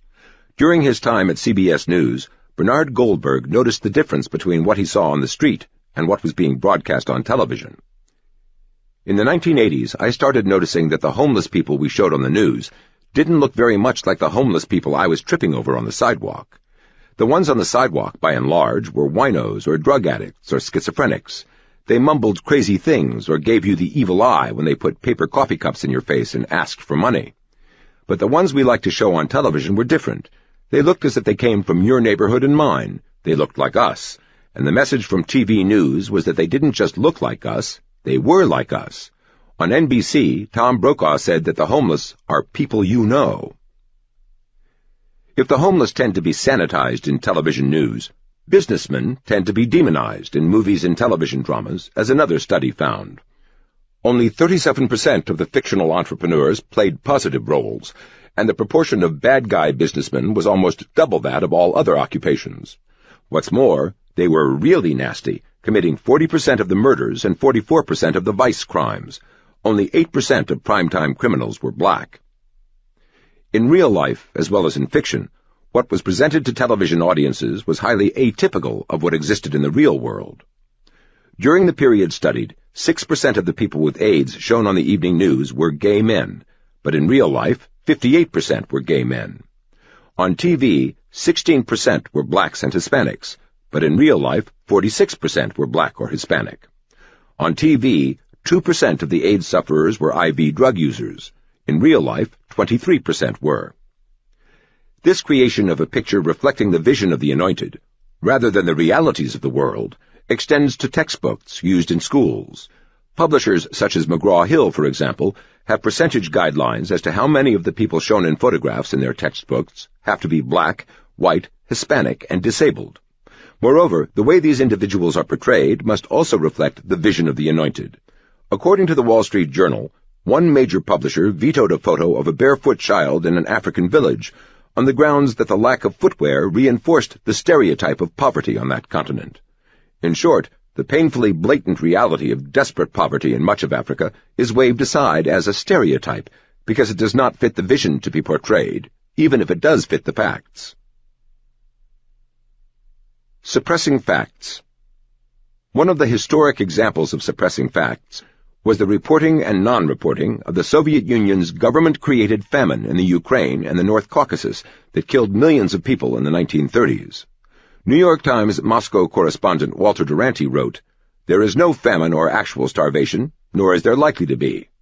He received a Pulitzer Prize, the Pulitzer panel commending him for his reports, marked by scholarship, profundity, impartiality, sound judgment, and exceptional clarity. Meanwhile, British writer Malcolm Muggeridge reported from the Ukraine that peasants there were in fact starving. I mean starving in its absolute sense, not undernourished, as for instance most Oriental peasants, and some unemployed workers in Europe, but having had for weeks next to nothing to eat. Muggeridge wrote in a subsequent article that the man-made famine was one of the most monstrous crimes in history, so terrible that people in the future will scarcely be able to believe it ever happened. Decades later, a scholarly study by Robert Conquest, The Harvest of Sorrow, estimated that 6 million people had died in that famine over a period of 3 years. Still later, when the official archives were finally opened in the last days of the Soviet Union under Mikhail Gorbachev, new estimates of the deaths from the man-made famine were made by various scholars who had studied material from those archives. Most of their estimates equaled or exceeded Dr. Conquest's earlier estimates. At the time of the famine, however, this was one of the most successful filtering operations imaginable. What Muggeridge said was dismissed as a hysterical tirade by Beatrice Webb, co-author with her husband Sidney Webb of an internationally known study of the Soviet Union. Muggeridge was vilified and was unable to get work as a writer after his dispatches from the Soviet Union, and was so financially strapped that he, his wife, and 2 small children had to move in with friends. There is no need to believe that there was any conspiracy among editors or journalists to silence and ostracize Malcolm Muggeridge, nor is a conspiracy necessary for successfully filtering out things that do not fit the prevailing vision, either then or now.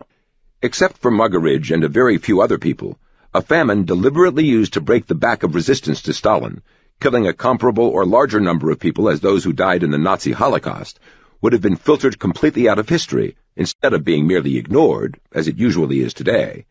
This was not a matter of honest mistakes by Durante and others. What Durante said privately to some other journalists and to diplomats at the time was radically different from what he said in his dispatches to the New York Times. For example, in 1933, a British diplomat reported to London, "Mr. Durante thinks it quite possible that as many as 10 million people may have died directly or indirectly from lack of food in the Soviet Union during the past year." Statistical data can also be filtered, whether by omitting data that go counter to the desired conclusion, such as data on Asian Americans, or by restricting the release of data to only those researchers whose position on the issue at hand is in accord to that of those who control the data. For example, a statistically based study by former college presidents William Bowen and Derek Bok was widely hailed for its conclusions supporting affirmative action in college admissions. But when Harvard professor Stefan Thernstrom, whose views on affirmative action did not coincide with theirs, sought to get the raw data on which the study's conclusions were based, he was refused. Similarly, when UCLA professor of law Richard Sander sought to test competing theories about the effect of affirmative action in law schools by getting data on bar examination pass rates by race in California, supporters of affirmative action threatened to sue if the state bar released such data, and the state bar then refused to release the data. In these and other cases, statistics are filtered at the source, even when these are taxpayer-financed statistics, collected for the ostensible purpose of providing facts on which informed policy choices can be made, but in practice treated as if their purpose is to protect the prevailing vision. Rummaging through numbers can turn up statistical data consistent with a given vision, and rummaging through other numbers, or perhaps even the same numbers viewed or selected differently, can produce data consistent with the opposite vision. But only when numbers are in accord with the prevailing vision are they likely to be accepted uncritically, without considering other statistics that tell a very different story. For example, much of what is said about the effect of gun control on crime rates in general, or on the murder rate in particular, is based on what kinds of statistics are repeated endlessly and what kinds of data seldom, if ever, reach the general public.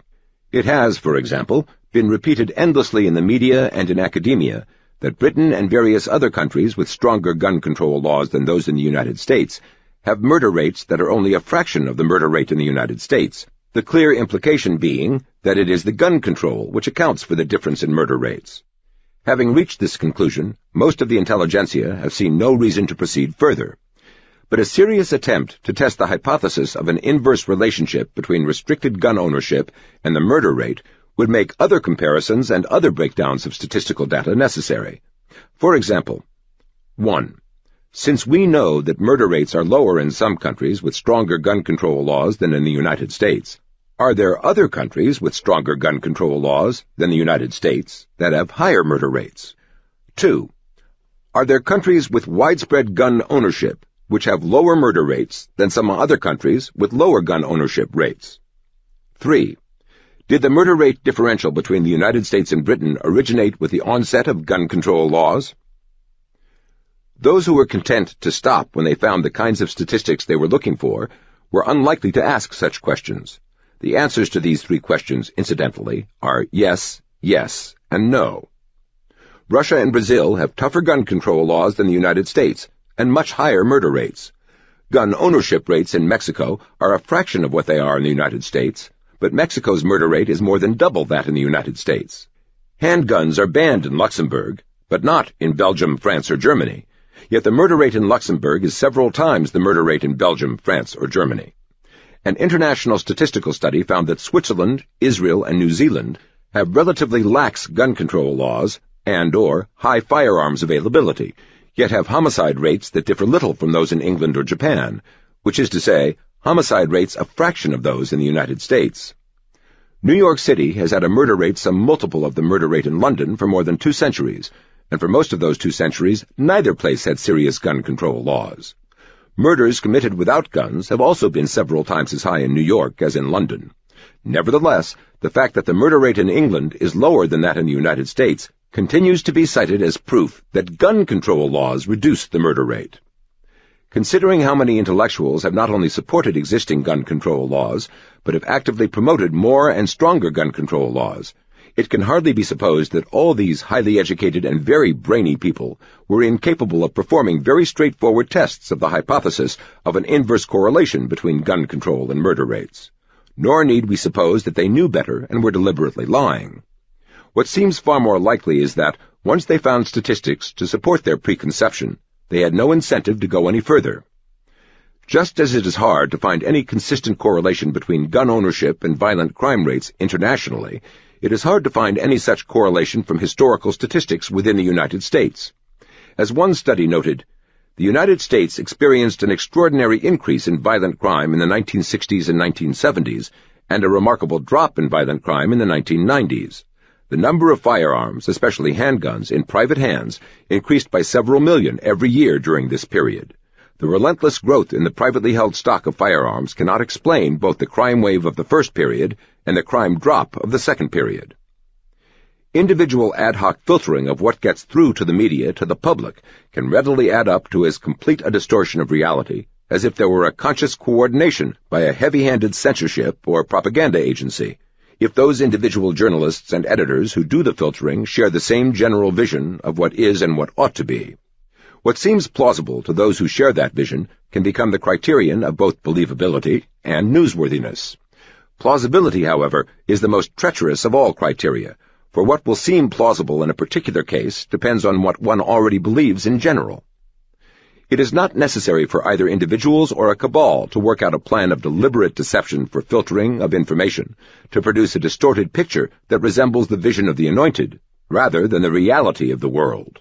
All that is necessary is that those in a position to filter, whether as reporters, editors, teachers, scholars, or movie makers, decide that there are certain aspects of reality that the masses would misunderstand, and which a sense of social responsibility requires those in a position to filter to leave out. Data showing the poverty rate among black married couples in America to have been in single digits for every year since 1994 are unlikely to get much, if any, attention in most of the media. Still less it is likely to lead to any consideration of the implications of such data for the view that the high poverty rate among blacks reflects the larger society's racism, even though married blacks are of the same race as unmarried mothers living in the ghetto on welfare, and would therefore be just as subject to racism, if that was the main reason for poverty. Still less are such data likely to be examined as to their implications for the notion that marriage is just one lifestyle choice among many, with no weightier implications for individual or social consequences. No factual information that could reflect negatively on homosexuals is likely to find its way through either media or academic filters, but anything that shows gays as victims can get massive coverage. A search by journalist William McGowan found more than 3,000 media stories about a gay man in Wyoming who was beaten unconscious by thugs and left to die, but fewer than 50 media stories about a teenage boy who was captured and repeatedly raped for hours by 2 homosexual men, who likewise left him to die. McCowan's search indicated that the second story was not mentioned at all in the New York Times or the Los Angeles Times, nor was it broadcast on CBS, NBC, ABC, or CNN.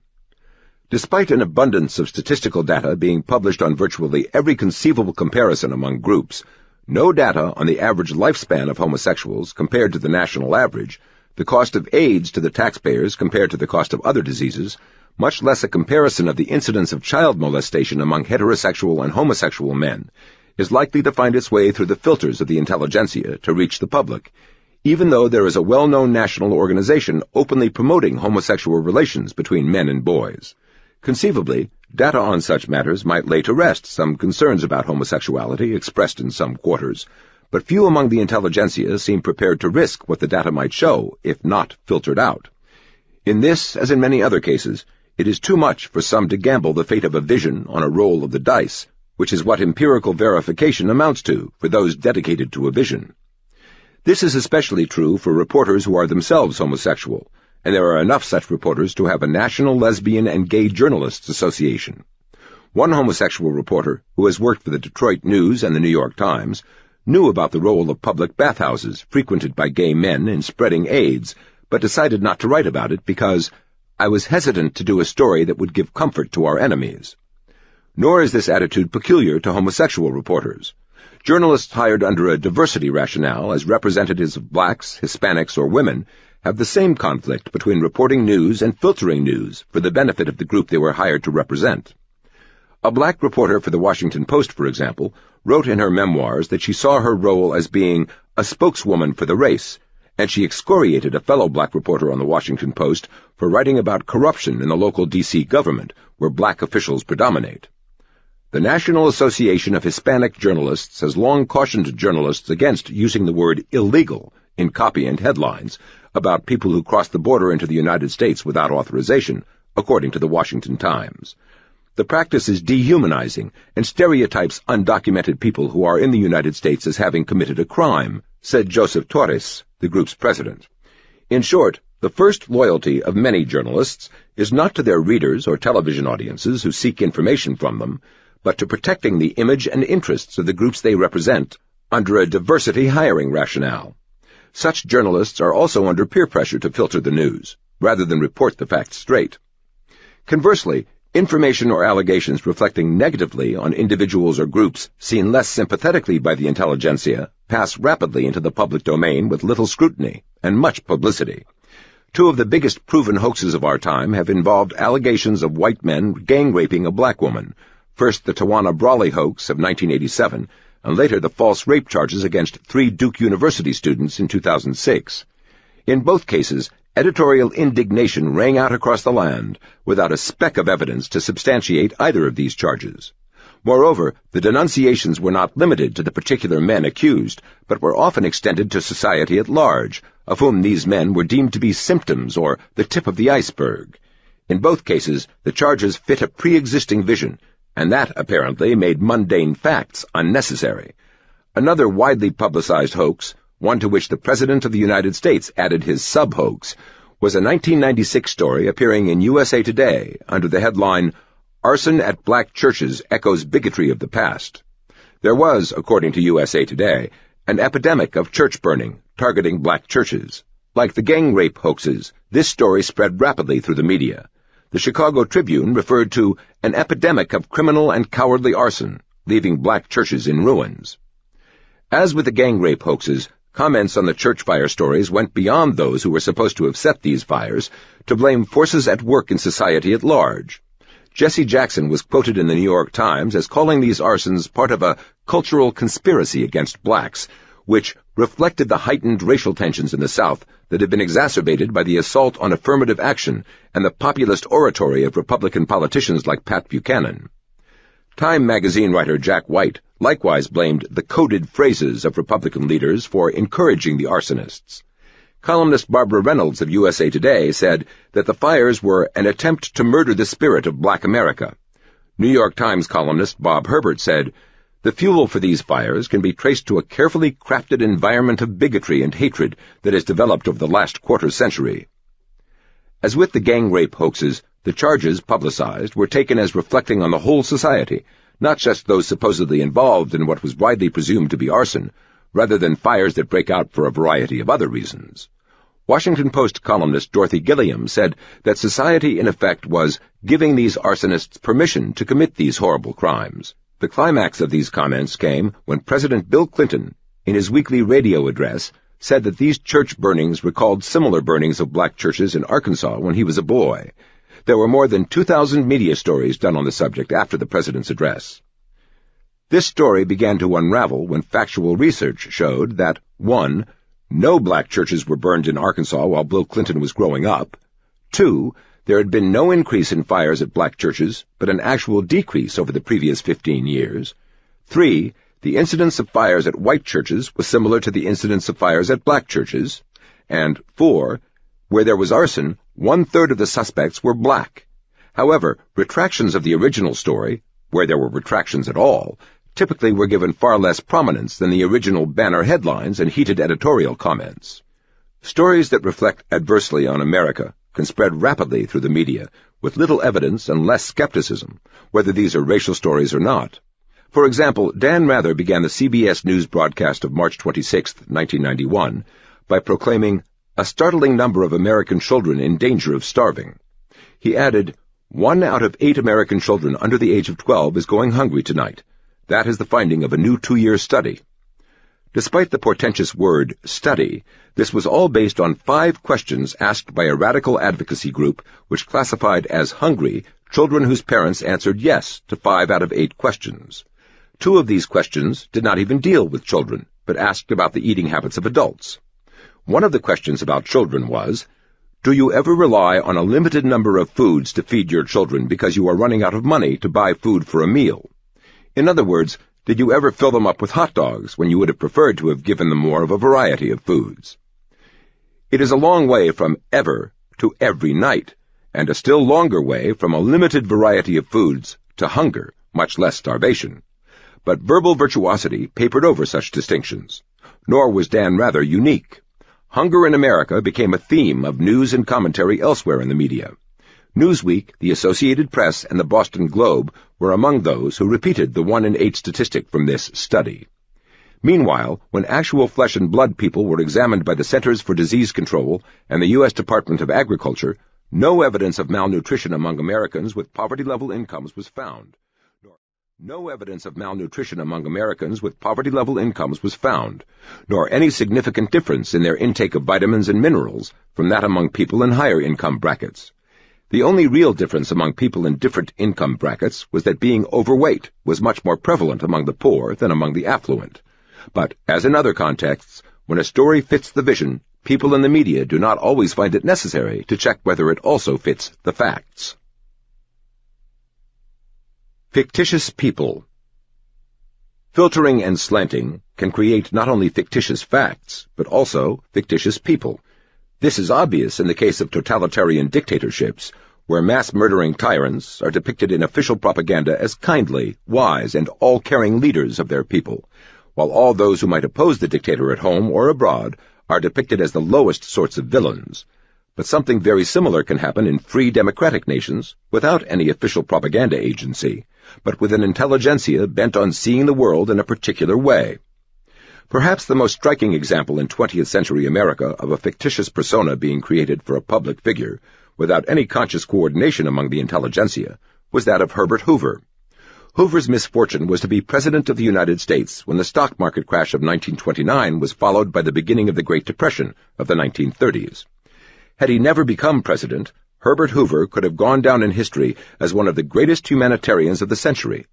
It was not simply the amount of money he donated to philanthropic causes before he became president, but the way he risked his own personal fortune to rescue starving people in Europe during the First World War that made him unique.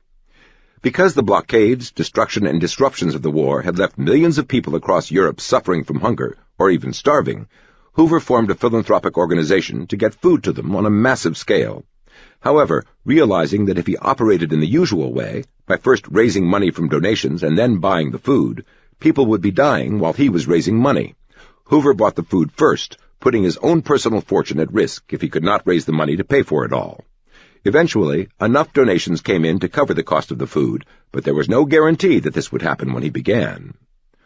Hoover also served as head of the Food Administration in Woodrow Wilson's administration during the war, where he apparently sufficiently impressed supporters of another member of that administration, a rising young man named Franklin D. Roosevelt, that these FDR supporters sought to interest Hoover in becoming the Democrats' nominee for president in 1920, with FDR as his vice presidential running mate. However, only the latter came to pass, with Roosevelt being the running mate for Democratic presidential candidate James M. Cox, who lost in 1920, while Hoover went on to serve as Secretary of Commerce under Republican Presidents Warren Harding and Calvin Coolidge.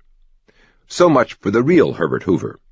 What whole generations have heard and read about is the fictitious Herbert Hoover, a cold, heartless man who let millions of Americans suffer needlessly during the Great Depression of the 1930s because of his supposedly doctrinaire belief that the government should leave the economy alone. In short, the image of Hoover depicted by the intelligentsia was that of a do-nothing president. According to this view, widely disseminated in both the popular media and in academia, as well as repeated at election time for decades, it was only the replacement of Hoover by FDR that got the federal government involved in trying to counter the effects of the Great Depression. The falsity of this picture was exposed back during the Great Depression itself by leading columnist Walter Lippmann, and that falsity was confirmed in later years by former members of Roosevelt's own administration, who acknowledged that much, if not most, of the New Deal was simply a further extension of initiatives already taken by President Hoover. Lippmann, writing in 1935, said, "The policy initiated by President Hoover in the autumn of 1929 was something utterly unprecedented in American history. The national government undertook to make the whole economic order operate prosperously. The Roosevelt measures are a continuous evolution of the Hoover measures." Herbert Hoover was quite aware and proud of the fact that he was the first president of the United States to make getting the country out of a depression a federal responsibility. No president before had ever believed there was a government responsibility in such cases, he said in his memoirs. Nor was such interventionism a new departure for Hoover, who, earlier as Secretary of Commerce, had urged a reduction in the hours of labor and advocated a constitutional amendment to forbid child labor, among other interventionist initiatives. As president, Hoover responded to a growing federal deficit during the Depression by proposing, and later citing into law, a large increase in tax rates, from the existing rate of between 20 and 30% for people in the top income brackets to new rates of more than 60% in those brackets. None of this, of course, means that either Hoover's or FDR's interventions were helpful on net balance, nor is that the point, which is that a completely fictitious Herbert Hoover was created, not only in politics but in the writings of the intelligentsia. For example, the fictitious Hoover cared only for the rich, whose taxes the real Hoover more than doubled, taking more than half their income. The fictitious Hoover was unconcerned about ordinary working people, but the real Hoover was praised by the head of the American Federation of Labor for his efforts to keep industry from cutting workers' wages during the Depression. The intelligentsia of the times created the fictitious Hoover, and the intelligentsia of later times perpetuated that image. In 1932, Oswald Garrison Villard, editor of The Nation, said that President Hoover failed for lack of sympathy. A New Republic editorial said of Hoover, "He has been the living embodiment of the thesis that it is the function of the government not to govern." Noted literary critic Edmund Wilson said that Hoover made no effort to deal with the breakdown and called him inhuman. Joint columnists Robert S. Allen and Drew Pearson denounced Hoover's do-nothingness. As far away as England, Harold Laski said, "Mr. Hoover has done nothing to cope with the problem." In politics as well, the fictitious Hoover had the same image, and that image lived on. In 1936, when Herbert Hoover was no longer a candidate, FDR's Secretary of the Interior, Harold Ickes, nevertheless attacked Hoover for having been a do-nothing president, a trend that continued for many elections in later years, as Democrats repeatedly pictured a vote for Republican presidential candidates as a vote to return to the days of Herbert Hoover. It was 20 years after Hoover left the White House before there was another Republican president. As late as the 1980s, President Ronald Reagan was characterized by the Democrat Speaker of the House, Tip O'Neill, as Hoover with a smile, and when Reagan's Secretary of the Treasury defended the administration's economic policies in a statement to Congress, Democratic Senator Ernest Hollings said, "That's Hoover talk, man," even though Reagan's tax cut policy was the direct opposite of Hoover's tax increases. Even in the 21st century, the 2008 financial crisis provoked a New York Times columnist to express fear that the 50 state governors would become 50 Herbert Hoovers. In short, Hoover's image was still politically useful as a boogeyman, decades after his presidency and even after his death. One of the signs of the great sense of decency of Harry Truman was that a month after he became president in 1945, he sent a handwritten letter to Herbert Hoover, inviting him to the White House for the first time since Hoover left it in 1933, to seek his advice on food aid to Europe after the disruptions of the Second World War. Hoover was both surprised by the letter from President Truman and moved to tears when he met with Truman in the White House. Later, Truman's appointment of Hoover to head a commission to investigate the efficiency of government agencies enabled this much-hated man to regain some public respect in his later years and shake off some of the opprobrium that went with the intelligentsia's creation of a fictitious Herbert Hoover. Fictitious positive images can, of course, also be created, not only by propaganda agencies in totalitarian countries, but also by the intelligentsia in democratic countries. No politician in the past 2 generations was regarded by intellectuals as more of an intellectual than Adlai Stevenson, the suave and debonair former governor of Illinois who twice ran for president of the United States against Dwight Eisenhower in the 1950s. The New York Times called him the best kind of intellectual. Russell Jacoby's study, The Last Intellectuals, depicted Eisenhower's resounding defeat of Adlai Stevenson as showing the endemic anti-intellectualism of American society. Yet Stevenson could go quite happily for months or years without picking up a book, according to noted historian Michael Beschloss, among others who reported Stevenson's disinterest in books. Meanwhile, no one thought of Harry Truman as an intellectual, though he was a voracious reader, whose fare included heavyweight books like the works of Thucydides and Shakespeare, and who was a president who enjoyed Cicero in the original Latin, someone who was able to correct Chief Justice Fred M. Vinson when Vinson quoted in Latin. However, Adlai Stevenson had the rhetoric and the airs of an intellectual, and Harry Truman did not. Many among the intelligentsia regarded the unpretentious and plain-spoken Truman as little more than a country bumpkin. A contemporary public figure who had a fictitious personality created for him by the media is Supreme Court Justice Clarence Thomas. The fictitious Clarence Thomas has been described as a loner, permanently embittered by his controversial Senate confirmation hearings, a virtual recluse in private life. A reporter for the Wall Street Journal called him Washington's most famous recluse. Justice Thomas was depicted in a New Yorker article as someone who can really talk only to his wife, and the couple's life appears to be one of shared, brooding isolation. Because Justice Thomas and Justice Antonin Scalia have voted together so often in Supreme Court cases, he has been variously described as a clone of Scalia by syndicated columnist Carl Rowan, and a puppet of Scalia by a lawyer from the American Civil Liberties Union. Similar statements about Justice Thomas's role on the Supreme Court have been common in the media. Those who have bothered to check out the facts, however, have discovered a flesh-and-blood Clarence Thomas, the exact opposite of the fictitious Clarence Thomas portrayed in the media. Reporters for the Washington Post, hardly a supporter of Justice Thomas, interviewed colleagues and former clerks of his, as well as consulting notes made by the late Justice Harry Blackmun at private judicial conferences among the justices, and came up with a radically different picture of the man. Thomas is perhaps the court's most accessible justice, except to journalists. He is known to spot a group of school children visiting the court and invite the students to his chambers. Students from his alma mater, family members of former clerks, people he encounters on his drives across the country in his 40-foot Prevost motor coach, all are welcome. Thomas seems to have an unquenchable thirst for conversation. A planned 15-minute drop-by invariably turns into an hour, then 2, sometimes 3, maybe even 4, according to interviews with at least a dozen people who have visited with Thomas in his chambers. Washington lawyer Tom Goldstein, whose firm devotes itself primarily to Supreme Court litigation, has met all the justices and has declared Thomas the most real person of them all. Far from being a recluse permanently scarred by his Senate confirmation hearings, Justice Thomas frequently goes back to the Senate at meal times, according to the Washington Post. Thomas is hardly a stranger in the Senate. He can be spotted in the Dirksen Senate office building cafeteria, eating the hot buffet lunch with his clerks. He is chummy with the women who cook and waitress. He has breakfasted among senators in their private dining room, just a whisper away from some of the lawmakers who virulently opposed his nomination. Who would have imagined that the U.S. Senate, the stage for Thomas's high-tech lynching, as he angrily charged during his 1991 confirmation hearings, is where he enjoys meals? Others who have actually studied Justice Thomas and interviewed those who have worked with him or encountered him socially have likewise been struck by the difference between the public image and the man himself. He made a point of introducing himself to every employee at the court, from cafeteria cooks to the nighttime janitors. He played hoops with the marshals and security guards. He stopped to chat with people in the hallways. Clerks say Thomas had an uncanny ability to recall details of an employee's personal life. He knew their children's names and where they went to school. He seemed to see people who would otherwise go unnoticed.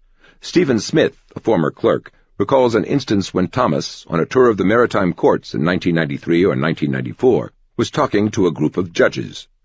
There was this old woman standing there in one of those blue janitor's uniforms and a bucket, a black woman, Smith recalled, and she was looking at him, wouldn't dare go up and talk to this important guy. He left the judges there, excused himself, and went over to talk to her.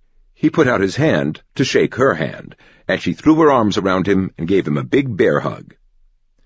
Among his 8 colleagues, Thomas was similarly outgoing and gregarious. Justice Ginsburg said Thomas sometimes dropped by her chambers with a bag of Vidalia onions from Georgia, knowing that her husband was a devoted chef.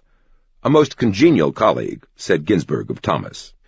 Thomas took an especially keen interest in his clerks, and often developed an almost paternal relationship with them. When he noticed the treads on Walker's car were thin, he showed her how to measure them for wear and tear. The next Monday, Walker recalled, he came in and said, "I saw some great tires at Price Club. They're a good deal. You should really get them." And I'm sitting there thinking, here's a Supreme Court justice who's worried about whether my tires are safe. Many of Thomas's clerks have similar stories to tell. Another study chronicled Clarence Thomas's life away from Washington. Behind the wheel of his 40-foot RV, Clarence Thomas couldn't be happier. The 92 Prevost motor coach has a bedroom in the back, plush gray leather chairs, a kitchen, satellite television, and a computerized navigational system. "It's a condo on wheels," he has said, a condo from which he observes the nation and, when he chooses, engages with fellow citizens. He is drawn mostly to small towns and RV campgrounds, national parks, and historic landmarks. Thomas has told friends he has never had a bad experience traveling by motor coach. Away from urban centers, he often encounters people who don't recognize him or don't care that he's a Supreme Court justice. He loves to pull into a Walmart parking lot in jeans and deck shoes, a cap pulled over his head. Plopped outside the vehicle in a lawn chair, he can sit for hours, chatting up strangers about car waxes and exterior polishes, sipping lemonade. Justice Thomas also gives talks to audiences of thousands at major universities, according to the Washington Times. But since he has seldom been seen at fashionable social gatherings of Washington's political and media elites, that makes him a recluse, as far as the intelligentsia are concerned. What of Clarence Thomas's work as a Supreme Court justice? The fact that his votes and those of Justice Scalia often coincide says nothing about who persuaded whom, but the media have automatically assumed that it was Scalia who led and Justice Thomas who followed. To know the facts would require knowing what happens at the private conferences among the 9 justices, where even their own clerks are not present. Despite sweeping assumptions that reigned for years in the media, a radically different picture emerged when notes taken by the late Justice Harry Blackmun at these conferences became available among his papers. Author Jan Crawford Greenberg, who consulted Blackmun's notes when writing a book about the Supreme Court, Supreme Conflict, found an entirely different pattern from that of the prevailing media vision. Moreover, that pattern emerged early, during Clarence Thomas's first year on the Supreme Court. In only the 3rd case in which he participated, Justice Thomas initially agreed with the rest of his colleagues, and the case looked like it was headed for a 9-0 decision. But Thomas thought about it overnight and decided to dissent from the views of his 8 senior colleagues. As it turned out, Thomas was not alone for long. After he sent his dissent to the other justices, Rehnquist and Scalia sent notes to the justices that they too were changing their votes and would join his opinion. Kennedy declined to join Thomas's dissent, but he also changed his vote and wrote his own dissent. This was something that happened several times that first year alone. Some of Justice Blackmun's notes indicated his surprise at the independence of this new member of the court. Not only individuals, but whole nations can be given fictitious characteristics in furtherance of a prevailing vision. With nations, as with individuals, what is exalted and what is denigrated depends far more on what fits the vision than on what fits the facts. Intellectuals' admiration for the presumed virtues of foreign nations has often served as a means of rebuke to their own country. This pattern goes back at least as far as Jean-Jacques Rousseau in the 18th century, whose depiction of the noble savage served as a rebuke to European civilization. While it is legitimate to compare some nations to other nations, or perhaps to some ideal vision of what nations should be like, too often Western intellectuals in general, or American intellectuals in particular, make comparisons with a fictitious image of other nations. At one time, especially during the 1930s, with the image of the Soviet Union as conceived by the intelligentsia of the times, with the help of pro-Soviet writers like Walter Duranty or Sidney and Beatrice Webb. Famed literary critic Edmund Wilson, for example, called the Soviet Union the moral top of the world, at a time when there were mass starvation and slave labor camps under Stalin. When too many facts about the Soviet Union eventually became too well known and too chilling for the fictitious image to hold up, the search for other foreign nations to admire as a rebuke to their own shifted for a while to communist China, or to various Third World nations such as India, or some of the newly independent nations in sub-Saharan Africa. India has perhaps survived in this role longer than others, partly as the world's largest democracy, and partly because its democratic socialism under Nehru and his successors was so similar to what Western intellectuals favored. The fictitious India was depicted as not being materialistic, intolerant, or violent like the United States. It was as if India was a country of Mahatma Gandhi's, when in fact Gandhi was assassinated precisely because of his attempts to dampen the violent intolerance rampant among India's population. The hundreds of thousands of Hindus and Muslims killed in riots between the two groups that followed India's independence in 1947, as the subcontinent was divided into India and Pakistan, somehow faded into the mists of memory. Even lethal violence between Hindus and Muslims in India today, in the 21st century, hundreds killed in riots in just one state in 2002, for example, has done little to change the image of the fictitious India, nor has the treatment of untouchables. The Indian government eventually outlawed untouchability in 1949, and the term untouchable was replaced in polite conversation by Harijan, children of God, as Mahatma Gandhi called them, then by Dalits, the downtrodden, and in official government reports, scheduled castes. But many of the old oppressive discriminations continued, especially in the countrysides.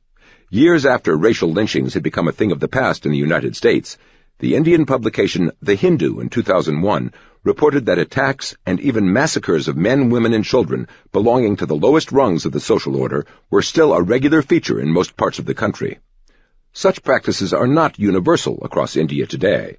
An official report in 2001 found that just 3 states in India produced nearly 2/3 of all the thousands of atrocities committed against untouchables annually, while there were several states with none at all.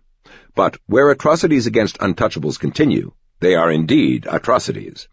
A June 2003 article in National Geographic magazine, complete with photographs of untouchable men mutilated by acid because they dared to fish in a pond used by higher caste Indians, detailed a chilling picture of the continuing oppressions and violence against untouchables. The point here is not to make a general assessment of India, which would have to include its positive as well as negative features, but to show how, just as fictitious people have been created by the intelligentsia, a whole fictitious country can be created, totally different from the real country it is said to be.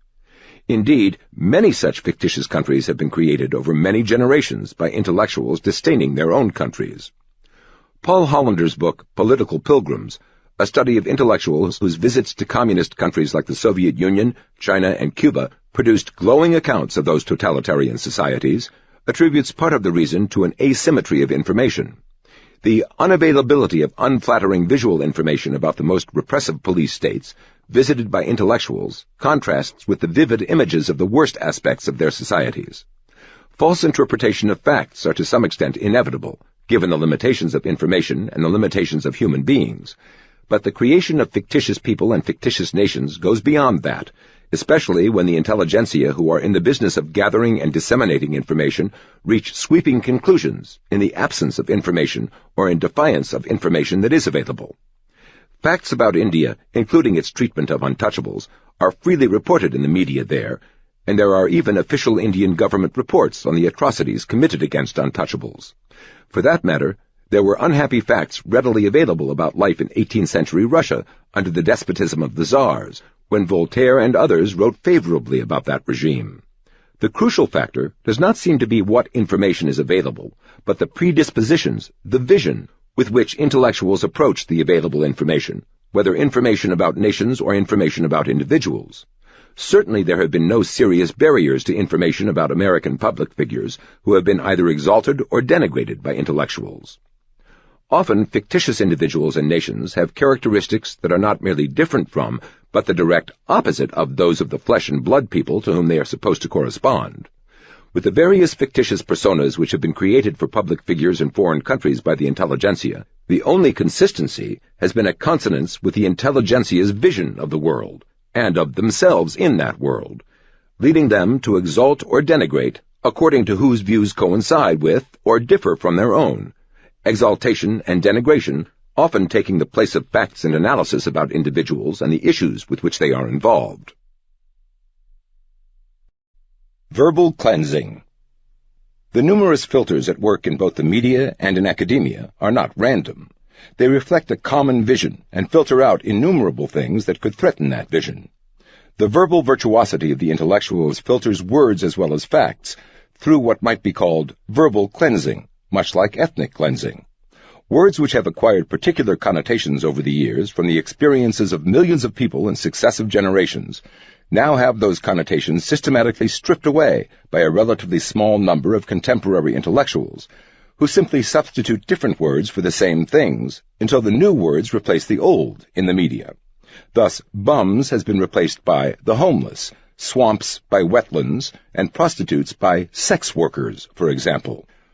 All the things that generations of people have learned from experience about bums, swamps, and prostitutes are in effect erased by the substitution of new words, cleansed of those connotations. Swamps, for example, are often unsightly, slimy, and smelly places where mosquitoes breed and spread diseases. Sometimes swamps are also places where dangerous creatures like snakes or alligators lurk. But wetlands are spoken of in hushed and reverential tones, as one might speak of shrines. Newly coined words for old things appear in many contexts, often erasing what experience has taught us about those things. Thus, light rail has become the fashionable term used by mass transit advocates for things that are very much like what were once called trolleys or streetcars, and which were once common in hundreds of American cities. Trolleys were replaced by buses in almost all those cities, for a reason.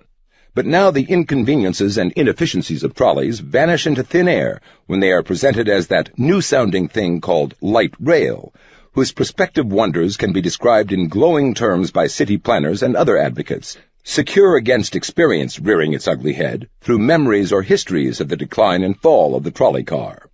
Another significant development in the art of verbal cleansing has been changing the names used to describe people who espouse government intervention in the economy and society, as most intellectuals tend to do. In the United States, such people changed their own designation more than once during the course of the 20th century. At the beginning of that century, such people called themselves progressives.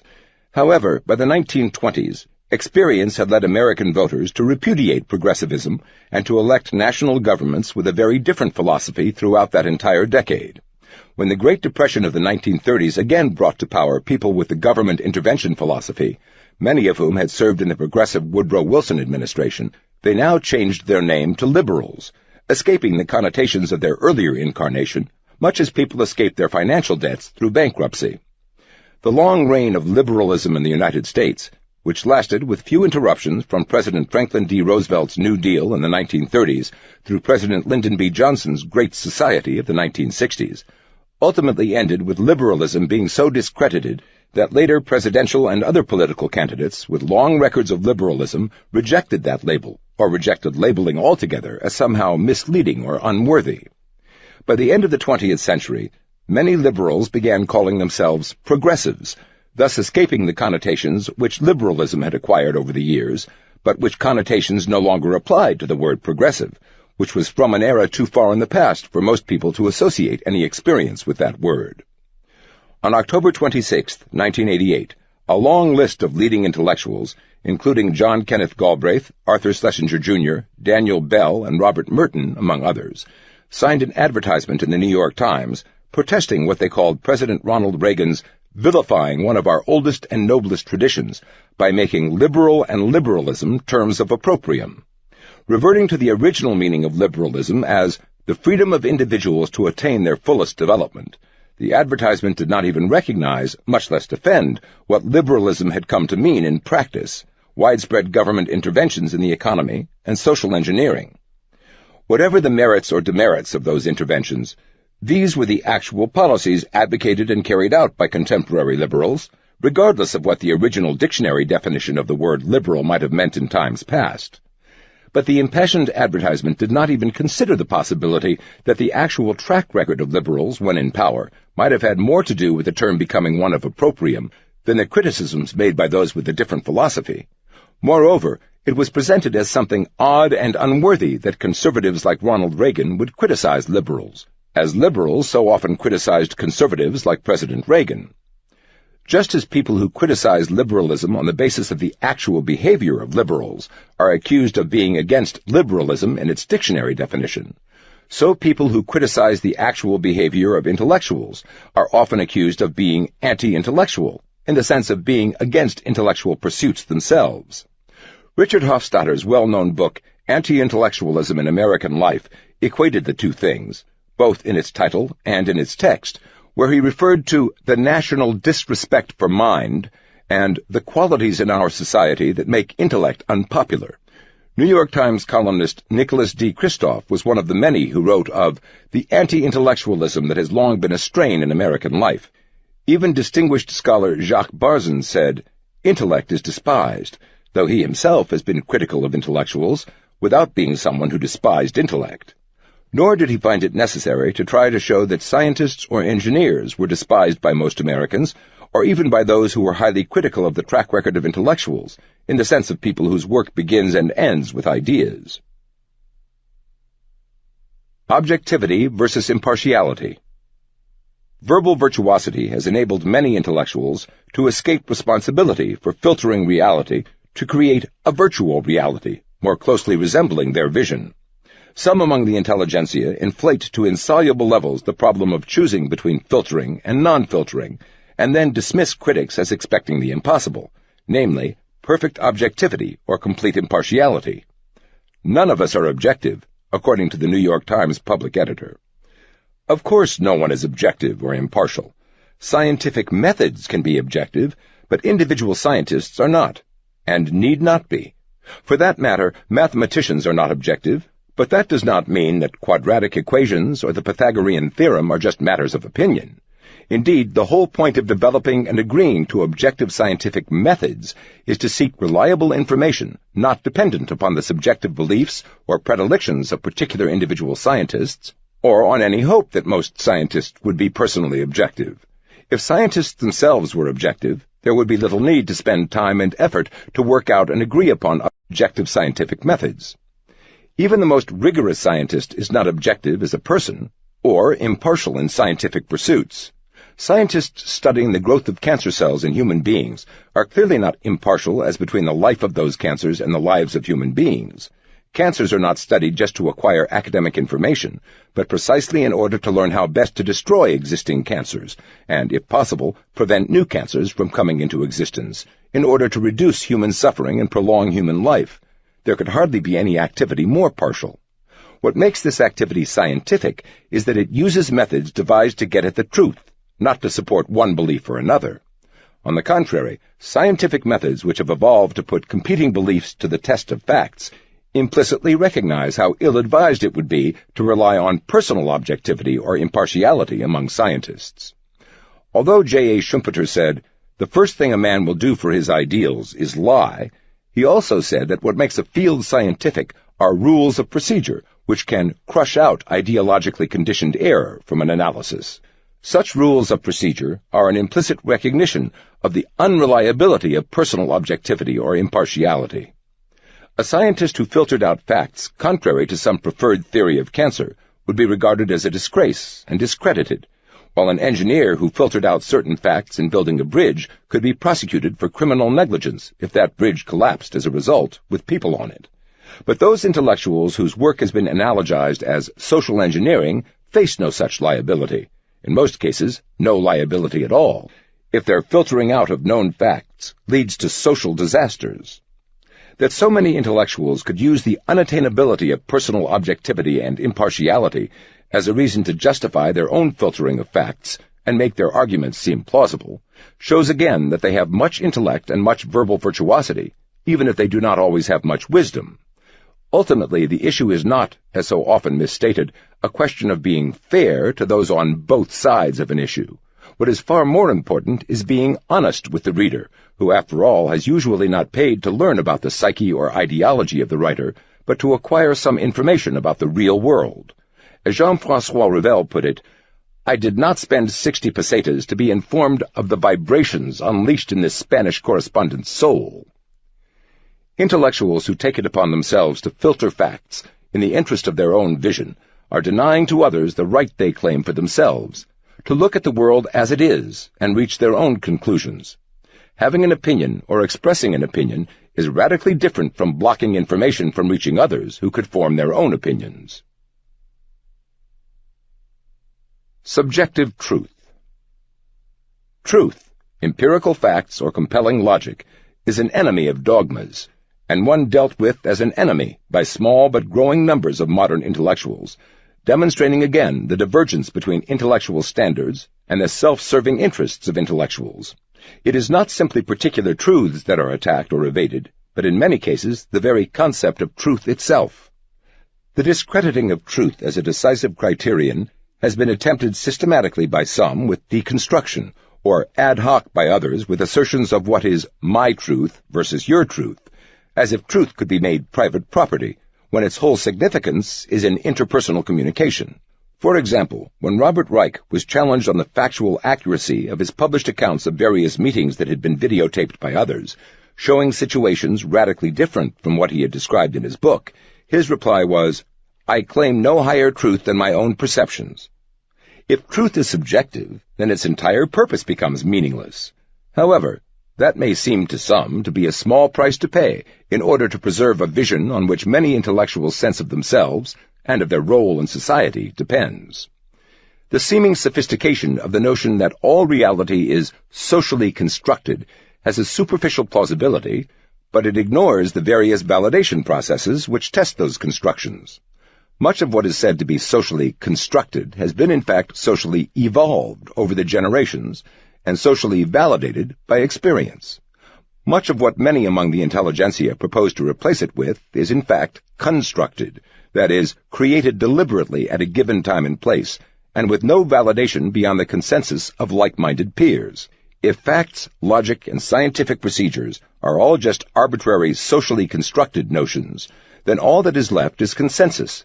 More specifically, peer consensus, the kind of consensus that matters to adolescents, or to many among the intelligentsia. In a very limited sense, reality is indeed constructed by human beings. Even the world that we see around us is ultimately constructed inside our brains from two very small patches of light falling on our retinas. Like images seen in the back of a view camera, the image of the world in the back of our eyes is upside down. Our brain turns it right side up, and reconciles the differences between the image in one eye with the image in the other eye by perceiving the world as three-dimensional. Bats do not perceive the world in the same way humans do, because they rely on signals sent out like sonar and bounced back. Some creatures in the sea perceive through electrical fields that their bodies generate and receive. While the worlds perceived by different creatures through different mechanisms obviously differ from one another, these perceptions are not just free-floating notions, but are subjected to validation processes on which matters as serious as life and death depend. The specific image of a lion that you see in a cage may be a construct inside your brain, but entering that cage will quickly and catastrophically demonstrate that there is a reality beyond the control of your brain. Bats do not fly into brick walls during their nocturnal flights, because the very different reality constructed within their brains is likewise subject to validation by experience in a world that exists outside their brains. Indeed, bats do not fly into plate glass windows, as birds sometimes do when relying on sight, indicating both differences in perception systems and the existence of a reality independent of those perception systems. Even the more abstract visions of the world can often be subject to empirical validation. Einstein's vision of physics, which was quite different from that of his predecessors, was shown at Hiroshima to be not just Einstein's vision of physics, not just his truth versus somebody else's truth, but an inescapable reality for everyone present at that tragic place at that catastrophic time. Validation processes are the crucial ignored factor which allows many intellectuals to regard all sorts of phenomena, whether social, economic, or scientific, as mere subjective notions, implicitly allowing them to substitute their own preferred subjective notions as to what is, as well as what ought to be. Somewhat related, the undermining of the idea of objective truth has been the undermining of standards in various fields, including music, art, and literature. There are no hard distinctions between what is real and what is unreal, nor between what is true and what false, according to playwright Harold Pinter. Nor is this idea confined to playwrights. Distinguished British historian Paul Johnson has pointed out, for example, that a novelist has achieved aesthetic dominance when those who cannot understand what he is doing or why he is doing it are inclined to apologize for their own lack of comprehension, rather than blame his failure to convey his meaning. The same enviably self-serving result has likewise been achieved by painters, sculptors, poets, and musical composers, among others, many of whom draw financial support from taxpayers, whom they have no need to please, nor even to make their work comprehensible to them. In some cases, the artistic products of these subsidized artists are clearly intended to mock, shock, or insult the public, and may even be questionable as art. But as Will Rogers said long ago, when you ain't nothing else, you can claim to be an artist, and nobody can prove you ain't. Jacques Barzun has aptly called artists the most persistent denouncers of Western civilization, which is perfectly understandable when there is no price to pay for such self-indulgences. The invidious and the dramatic. The invidious and the dramatic play an especially large role in the careers of intellectuals, and almost inevitably so. Although thinking is the core activity of intellectuals, thinking is something that everyone does. The only rationale or justification for there being a special class of intellectuals is that they do it better, from an intellectual standpoint, in terms of the originality, complexity, and internal consistency of their ideas, together with a large knowledge base of a certain kind of knowledge, and the consonance of these ideas with accepted premises among intellectuals, but not necessarily from the standpoint of empirical consequences to others. The invidious. In an era of widespread access to higher education for those who pass through successive screenings, being in the top 5 or 10% by various criteria is often crucial to getting into elite academic institutions, from which careers as intellectuals are most readily launched with the greatest promise of success. A preoccupation with the invidious is thus not simply an individual idiosyncrasy, but part of a group experience that goes with the territory of becoming an intellectual and having passed through successive intellectual filters on the road to that occupation. Even those individual intellectuals who have had a more modest educational background imbibe the heady atmosphere of the leading intellectuals and are able to believe that intellectuals as such are a very special and precious group. A sense of superiority is not an incidental happenstance, for superiority has been essential to getting intellectuals where they are. They are, in fact, often very superior, within the narrow band of human concerns with which they deal. But so, too, are not only chess grandmasters and musical prodigies, but also computer software engineers, professional athletes, and people in many mundane occupations whose complexities can only be appreciated by those who have had to master them. The fatal misstep of many among the intelligentsia is in generalizing from their mastery of a certain kind of knowledge to a general wisdom in the affairs of the world, which is to say, in the affairs of other people, whose knowledge of their own affairs is far greater than what any given intellectual can hope to have. It has been said that a fool can put on his coat better than a wise man can put it on for him.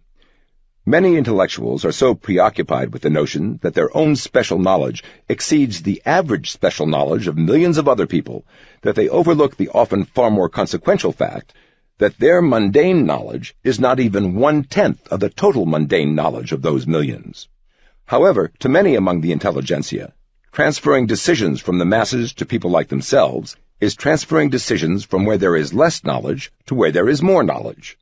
That is the fatal fallacy behind much that is said and done by intellectuals, including the repeated failures of central planning and other forms of social engineering which concentrate power in the hands of people with less total knowledge but more presumptions, based on their greater average knowledge of a special kind. As already noted, there were 24 million prices to be set by central planners in the Soviet Union, an impossible task if those prices were to bear any rational relationship to one another as means of reflecting the relative scarcities or costs of goods and services or the relative desires of consumers of those 24 million goods and services compared to one another and allocating the resources for their production accordingly. But while this was an overwhelming task for any central planning commission, it has been a very manageable task in market economies for millions of individual consumers and producers, each keeping track of only those relatively few prices relevant to their own personal decision-making, with the coordination of the allocation of resources and the distribution of products and services in the economy as a whole being done through price competition in the market for inputs and outputs. In short, the millions know far more than any central planning commission can possibly know, even if the central planners all have advanced degrees and most other people do not. Credentialed ignorance is still ignorance. Ironically, the big problem for supposedly knowledgeable intellectuals is that they do not have nearly enough knowledge to do what they set out to do. Nobody does. But intellectuals have every incentive to claim to be able to do more than anyone can do, and their education and that of their like-minded peers are enough to make these claims seem plausible. Yet with the ever narrower specialization of academic intellectuals, it becomes ever more unlikely that even the most outstanding scholars in a given specialty can comprehend all the factors that go into a practical problem in the real world, since many or perhaps most of those factors almost inevitably fall beyond the scope of a given specialty. The moral dimensions of the invidious seem also to have a widespread attraction among the intelligentsia. Opportunities to be morally one-up on others, sometimes including their whole society, have been eagerly seized, whether in opposing stern punishment of criminals, denouncing the destruction of Hiroshima and Nagasaki, or insisting on applying the Geneva Convention to capture terrorists who neither subscribe to the Geneva Convention nor are covered by it. Moral double standards, denouncing the United States for actions that are passed over with little or no comment when other nations do the same things or worse, are defended on grounds that we should have higher moral standards. Thus, an incidental comment that can be construed as racist can provoke more outrage in the American media than the beheading of innocent people by terrorists and the dissemination of the videotapes of these beheadings to eager audiences in the Middle East. Seldom is there much concern expressed by the intelligentsia about the cumulative effect of such biased filtering of information and comments on the public at large or on students who receive a steady diet of such filtered information from the elementary schools to the universities. What is called multiculturalism is seldom a warts-and-all picture of societies around the world. Far more common is an emphasis on warts when it comes to discussing the history and current condition of the United States or of Western civilization, and a downplaying or ignoring of warts when discussing India or other non-Western societies. Since every society is challenged from within and without, distortions that denigrate a society have consequences, including a reluctance to defend one's own society against even unreasonable demands or deadly threats. As will become clear in Chapter 7, this can include a reluctance to respond even to military dangers, sometimes giving potential enemies such as Hitler every benefit of the doubt, until it is too late. The dramatic. What of the dramatic?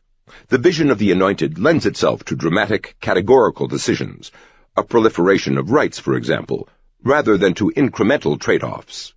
Whatever the benefits and losses to the general public from each of these decision-making approaches in particular instances, the benefits to the anointed come from making categorical decisions which ringingly and dramatically affirm their loftier vision, while trade-offs reduce issues to undramatic quibbling over more or less, with all of this being done on a plane of moral equality with their adversaries at that, this itself being a violation of the vision of the anointed. This bias toward categorical decisions has fateful consequences to the larger society. It almost doesn't matter what policy you believe in, if you believe in it categorically, because almost any policy can be pushed to the point where it becomes counterproductive. The institutions through which decisions are made can be crucial, when some institutions tend to be categorical and others incremental. Political and especially legal institutions tend toward categorical decisions, while families and markets tend toward incremental trade-offs because of an unwillingness to sacrifice completely either love or wealth, for example. It is completely consistent with the vision of the anointed that they wish to have so many decisions made categorically as rights.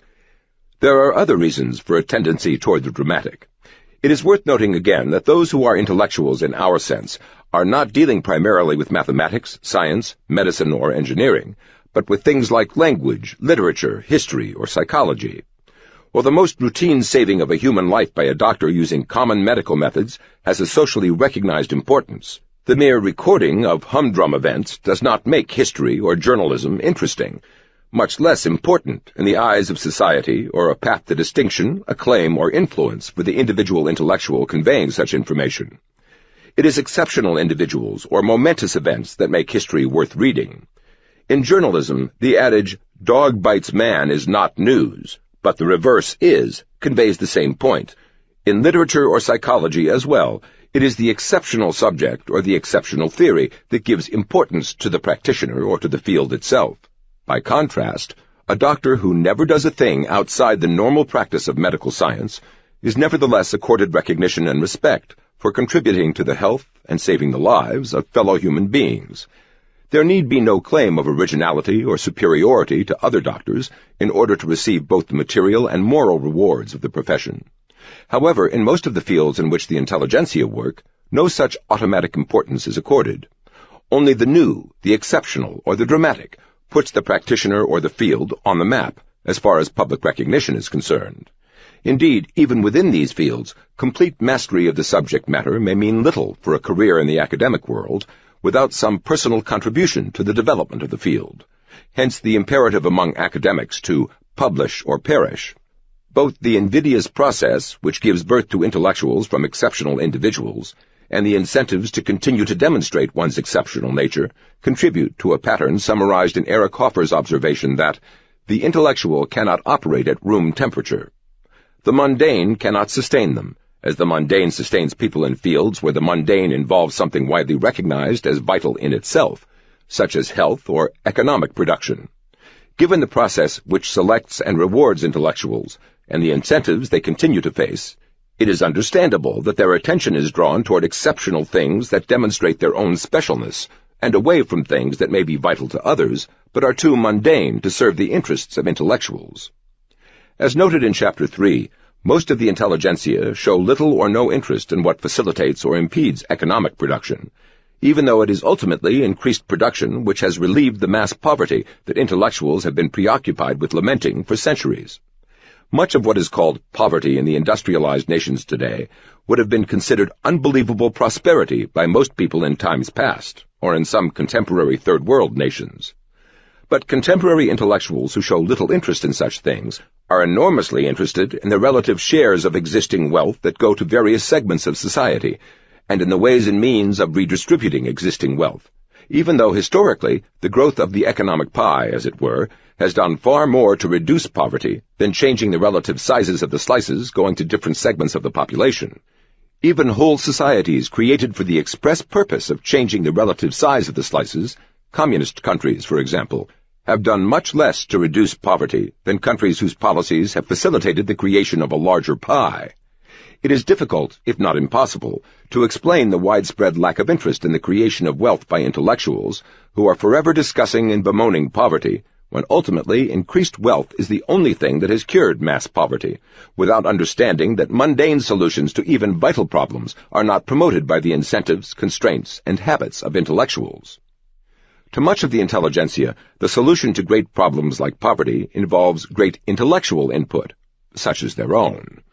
H.G. Wells, for example, said that escape from economic frustration to universal abundance and social justice requires a mighty intellectual effort. Similarly, creating a lasting peace is a huge, heavy, complex, distressful piece of mental engineering. The coincidence of real-world challenge and intellectual challenge, which Wells and others have tended to treat as almost axiomatic, depends on the initial assumptions of one's social vision. Those with opposite assumptions reach opposite conclusions, such as that by George J. Stigler, already noted in Chapter 1. A war may ravage a continent or destroy a generation without posing new theoretical questions. In short, even the gravest catastrophes are not necessarily intellectual challenges. After China's communist government decided in the late 20th century to make their economy increasingly capitalistic, the dramatically increased economic growth rate led to an estimated 1 million Chinese per month rising out of poverty.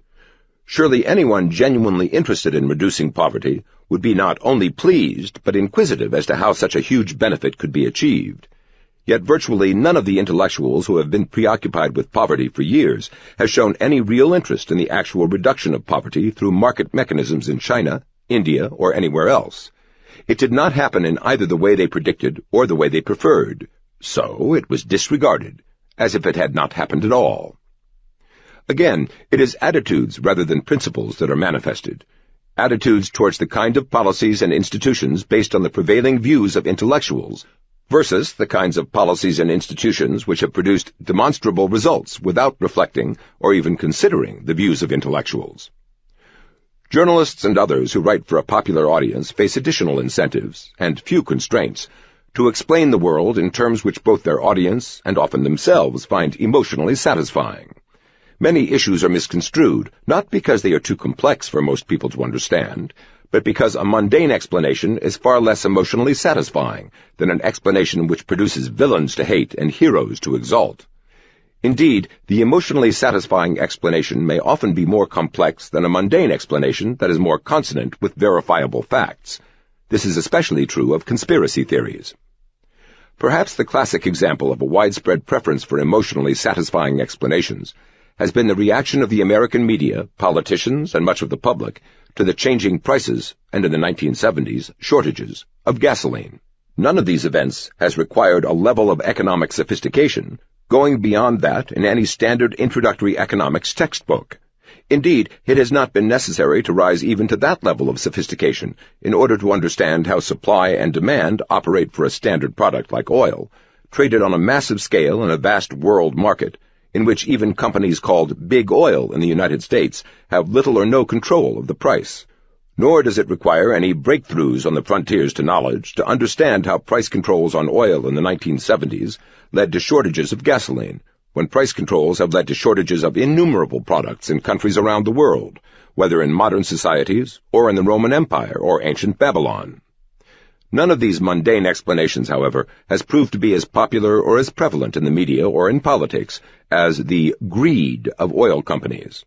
Over the years, numerous American oil company executives have been hauled before congressional committees to be denounced on nationwide television for gasoline prices, gasoline shortages, or whatever the issue of the moment might be. Politicians' loudly proclaimed determination to get to the bottom of this have launched numerous federal investigations of oil companies over the years, accompanied by banner headlines on newspapers and similar dramatic statements on television. The later anticlimactic conclusions of these investigations typically appear in small items buried deep inside newspapers, or in a similarly inconspicuous way on television news programs, or do not appear at all. With the emotional catharsis now over, the mundane conclusions that no evidence of collusion or market control has been found may no longer be considered to be news. Although intellectuals exist in the first place because they supposedly think better or more knowledgeably than other people, in reality, their mental superiority is a superiority within a particular narrow band out of the vast spectrum of human capabilities. Intellectuals are often extraordinary within their own specialties, but so too are chess grandmasters, musical prodigies, and many others. The difference is that these other exceptional people seldom imagine that their extraordinary talents in a particular endeavor entitle them to judge, pontificate to, or direct a whole society. Many people over the years have accused intellectuals of not having common sense, but it may be expecting too much to expect most intellectuals to have common sense when their whole role in life is based on their being uncommon, that is, saying things that are different from what everyone else is saying. Yet there is only so much genuine originality in anyone. Beyond some point, being uncommon can mean indulging in pointless eccentricities or clever attempts to mock or shock. Politically, it can mean seeking dramatic ideological solutions instead of prudent trade-offs. Not only communist movements, but also fascist and Nazi movements had a special appeal to intellectuals, as noted by historian Paul Johnson.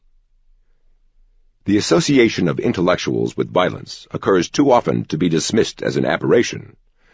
Often it takes the form of admiring those men of action who practice violence. Mussolini had an astonishing number of intellectual followers, by no means all of them Italian. In his ascent to power, Hitler consistently was most successful on the campus, his electoral appeal to students regularly outstripping his performance among the population as a whole. He always performed well among teachers and university professors. Many intellectuals were drawn into the higher echelons of the Nazi Party and participated in the more gruesome excesses of the SS. Thus, the 4 Einsatzgruppen, or mobile killing battalions, which were the spearhead of Hitler's final solution in Eastern Europe, contained an unusually high proportion of university graduates among the officers. Otto Ohlendorf, who commanded D Battalion, for instance, had degrees from 3 universities and a doctorate in jurisprudence. Stalin, too, had legions of intellectual admirers in his time, as did such post-war men of violence as Castro, Nasser, and Mao Zedong. It was much the same story later in the infamous killing fields of Cambodia. The hideous crimes committed in Cambodia from April 1975 onwards, which involved the deaths of between a fifth and a third of the population, were organized by a group of francophone middle-class intellectuals known as the Enkalu, the higher organization. Of its 8 leaders, 5 were teachers, 1 a university professor, 1 a civil servant, and 1 an economist. Eric Hoffer's claim that intellectuals cannot operate at room temperature has had many other confirming examples. However dramatic or attractive a particular vision may be, ultimately everyone must live in the world of reality.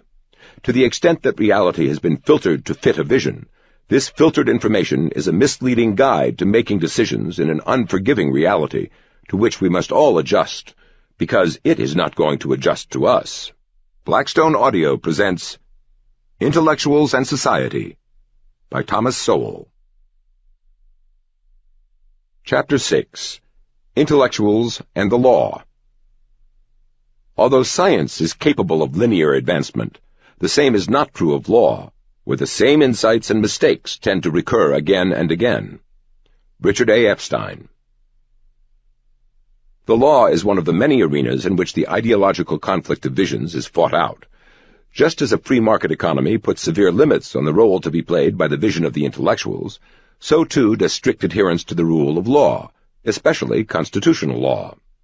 To those whose vision casts a knowledgeable elite in the role of surrogate decision-makers for society at large, the law must have very different characteristics from what it has in the vision of those who see the vast majority of consequential knowledge scattered among millions of people, with no given individual having more than a minute fraction of that knowledge.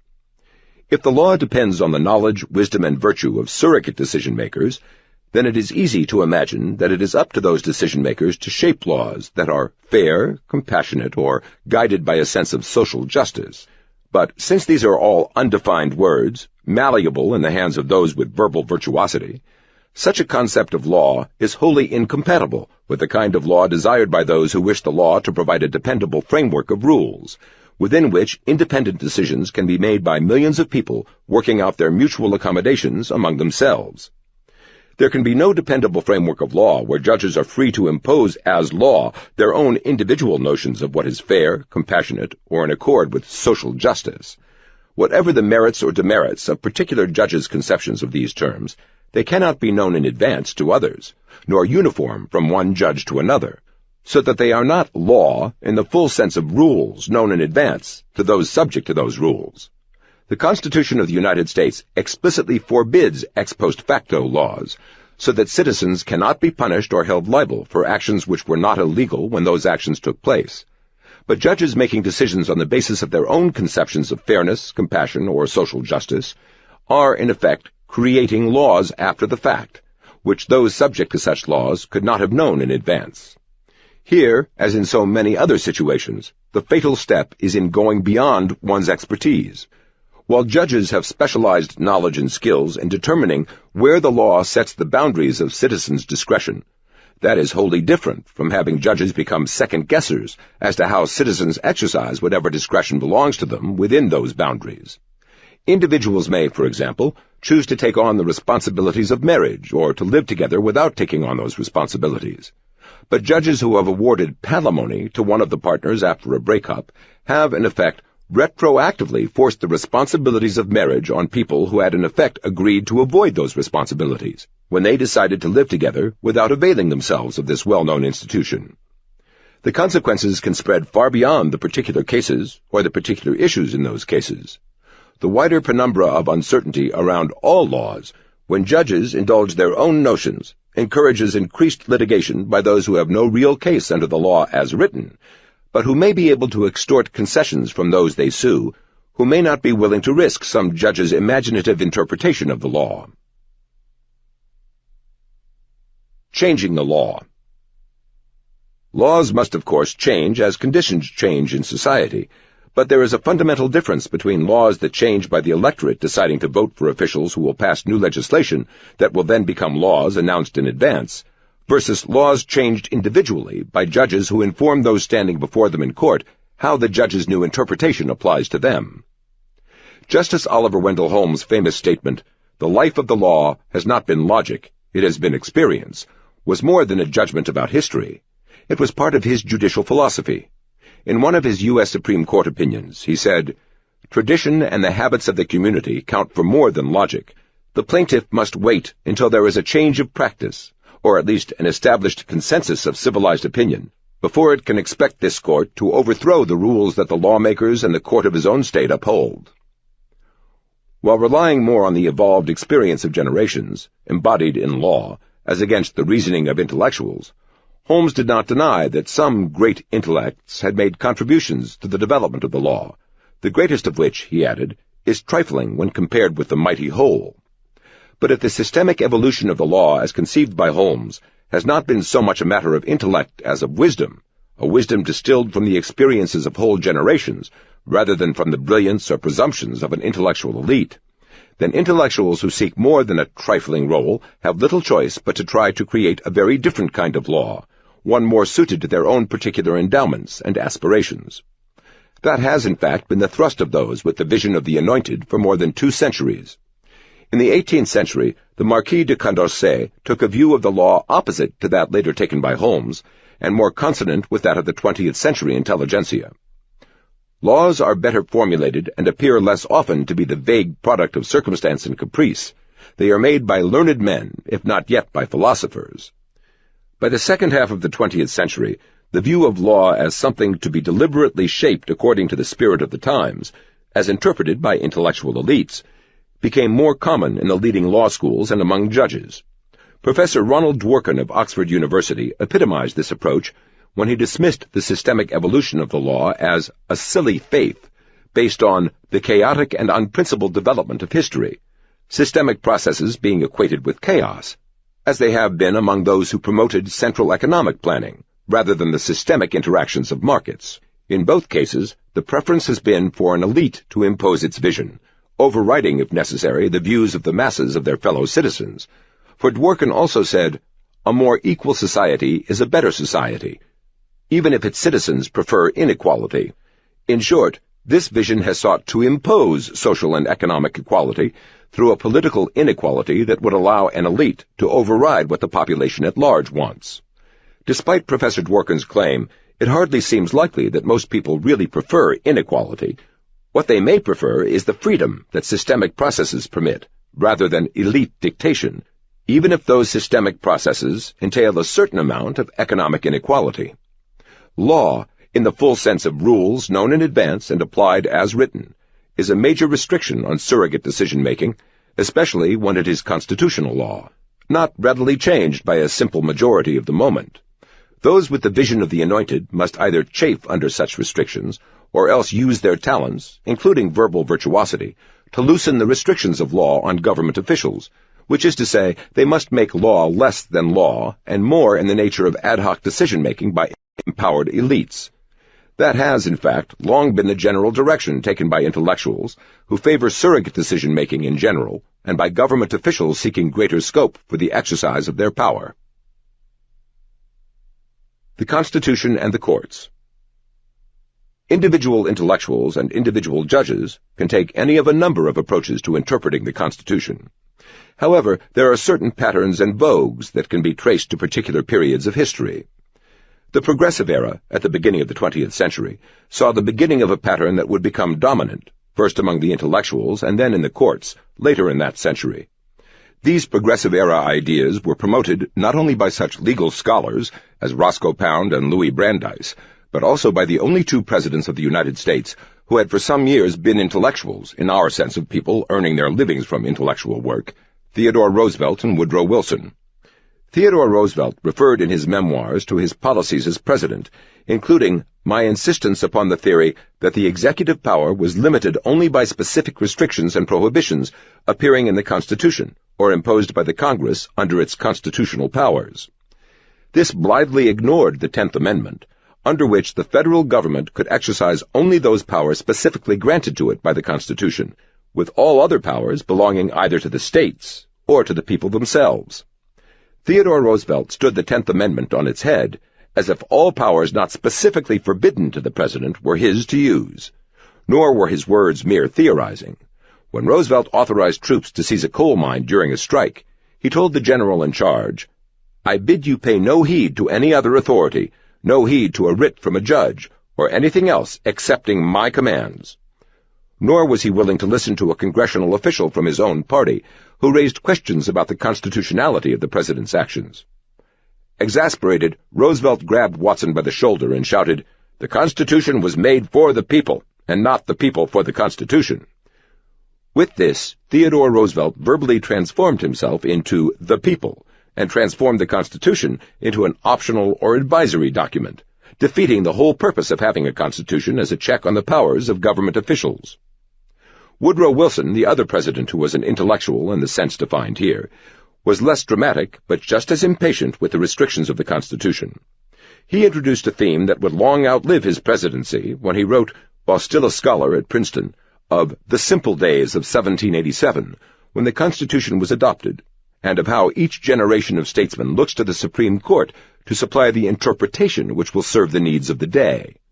The courts are the people's forum, he asserted, choosing a different branch of government as a surrogate for the people, and, like Theodore Roosevelt, transforming the Constitution into an advisory document, with the court's role being to determine the adequacy of the Constitution in respect of the needs and interests of the nation, and to be the nation's conscience in matters of law.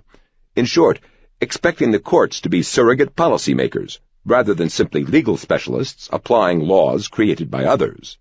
That unelected federal judges with lifetime appointments should be depicted as the people's forum was yet another example of verbal virtuosity in transforming an institution specifically insulated from popular opinions into a supposed expression of those opinions.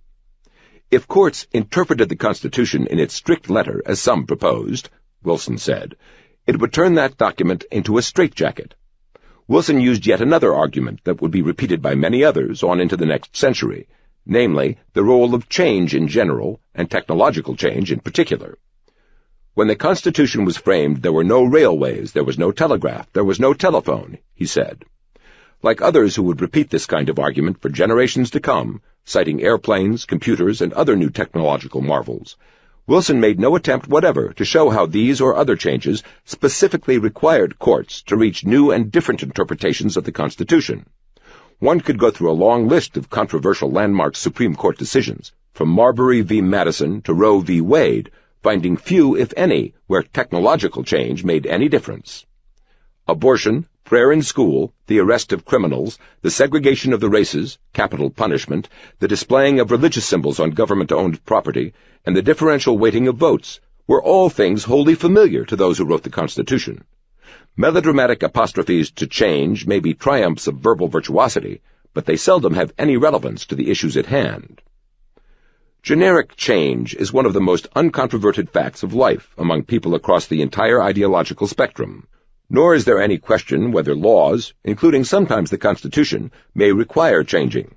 Indeed, the Constitution itself recognized the need for such changes and established a process for creating new amendments. The salient question that is resolutely ignored in all the rhetoric about change is the central question of decision-making in general. Who is to decide? There are, after all, legislative bodies and an executive branch of government, not to mention a whole galaxy of private institutions available to respond to changes. Merely repeating the mantra of change offers no reason why judges specifically are the ones to make the changes. It is another of the many arguments without arguments, unless repetition is considered an argument.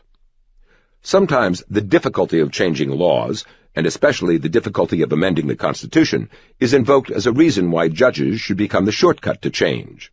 For example, Herbert Croly, first editor of the New Republic, said in his Progressive-era classic, The Promise of American Life, "Every popular government should in the end, and after a necessarily prolonged deliberation, possess the power of taking any action which, in the opinion of a decisive majority of the people, is demanded by the public welfare." He added, "Such is not the case with the government organized under the federal Constitution." He deplored what he called the practical immutability of the Constitution. Many others have advanced the thesis that the Constitution is difficult to amend, but difficulty is not determined by frequency. If the people do not want a particular thing done, even if the intelligentsia consider it desirable or even imperative, that is not a difficulty. That is democracy. If the Constitution is not amended very often, that in itself is no evidence of a difficulty in amending the Constitution. There is no difficulty in getting up in the morning and putting on one red shoe and one green shoe. It doesn't happen very often because people don't want it to happen. When the people wanted it to happen, the Constitution was amended 4 times in 8 years, from 1913 through 1920. As far back as 1908, Roscoe Pound, later to become dean of the Harvard Law School, referred to the desirability of a living constitution by judicial interpretation. He called for an awakening of juristic activity for the sociological jurist, and declared that law must be judged by the results it achieves. What he called mechanical jurisprudence was condemned for its failure to respond to vital needs of present-day life.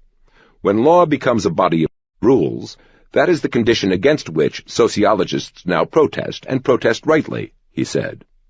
Although Pound depicted a gulf between legal thought and popular thought as a reason to bring the former into line with the latter, in order to have a system of law which conforms to the moral sense of the community, this apparently populist notion became merely a rhetorical backdrop in the end, as he called for law in the hands of a progressive and enlightened caste whose conceptions are in advance of the public and whose leadership is bringing popular thought to a higher level.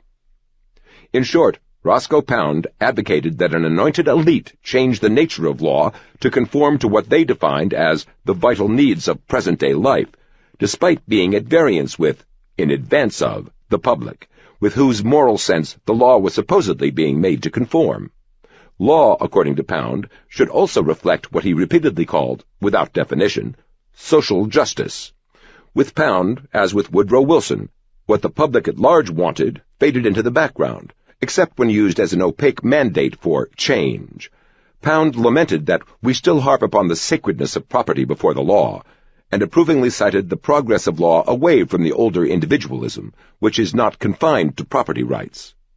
Thus, in 1907 and 1908, Roscoe Pound set forth principles of judicial activism, going beyond interpreting the law to making social policy that would be dominant 100 years later.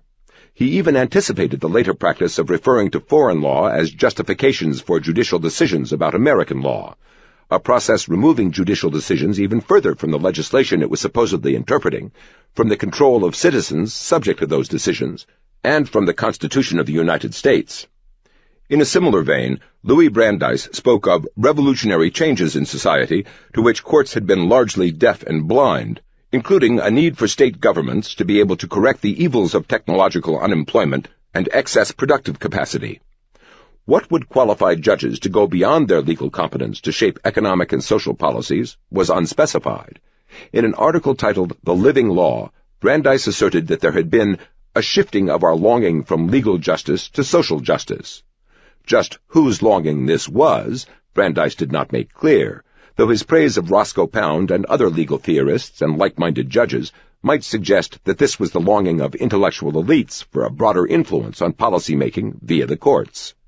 Brandeis, like Pound, cited foreign legal theories and practices as a reason why American judges should go in that direction. He also cited social science as having raised the doubt whether theft was not perhaps as much the fault of the community as of the individual. Like Pound, Brandeis argued that courts continued to ignore newly arisen social needs and complacently applied such old-fashioned notions as the sacredness of private property. Like many others, then and later, Brandeis treated property rights as just special privileges for a fortunate few, rather than as a limit on the power of politicians.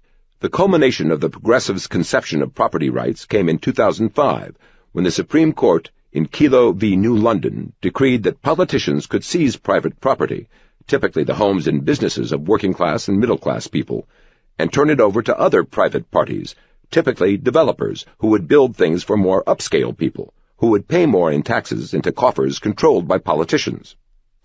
Again, like Pound, Brandeis noted some recent trends toward a better appreciation by the courts of existing social needs. Why judges were qualified to be arbiters of what constituted social needs was not explained, which is to say, the more general question of elites going beyond the boundaries of their professional competence was not addressed.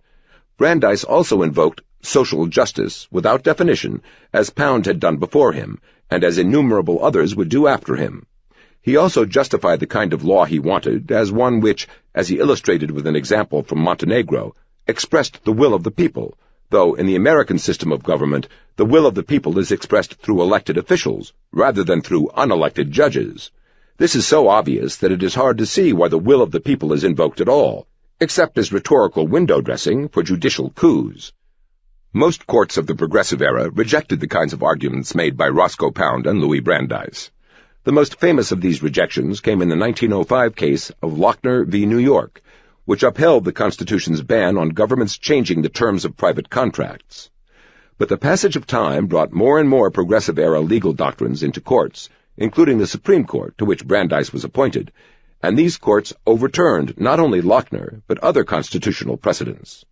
Roscoe Pound's becoming dean of the leading law school in the country, at Harvard, likewise marked a turning point in the evolution of American legal thinking.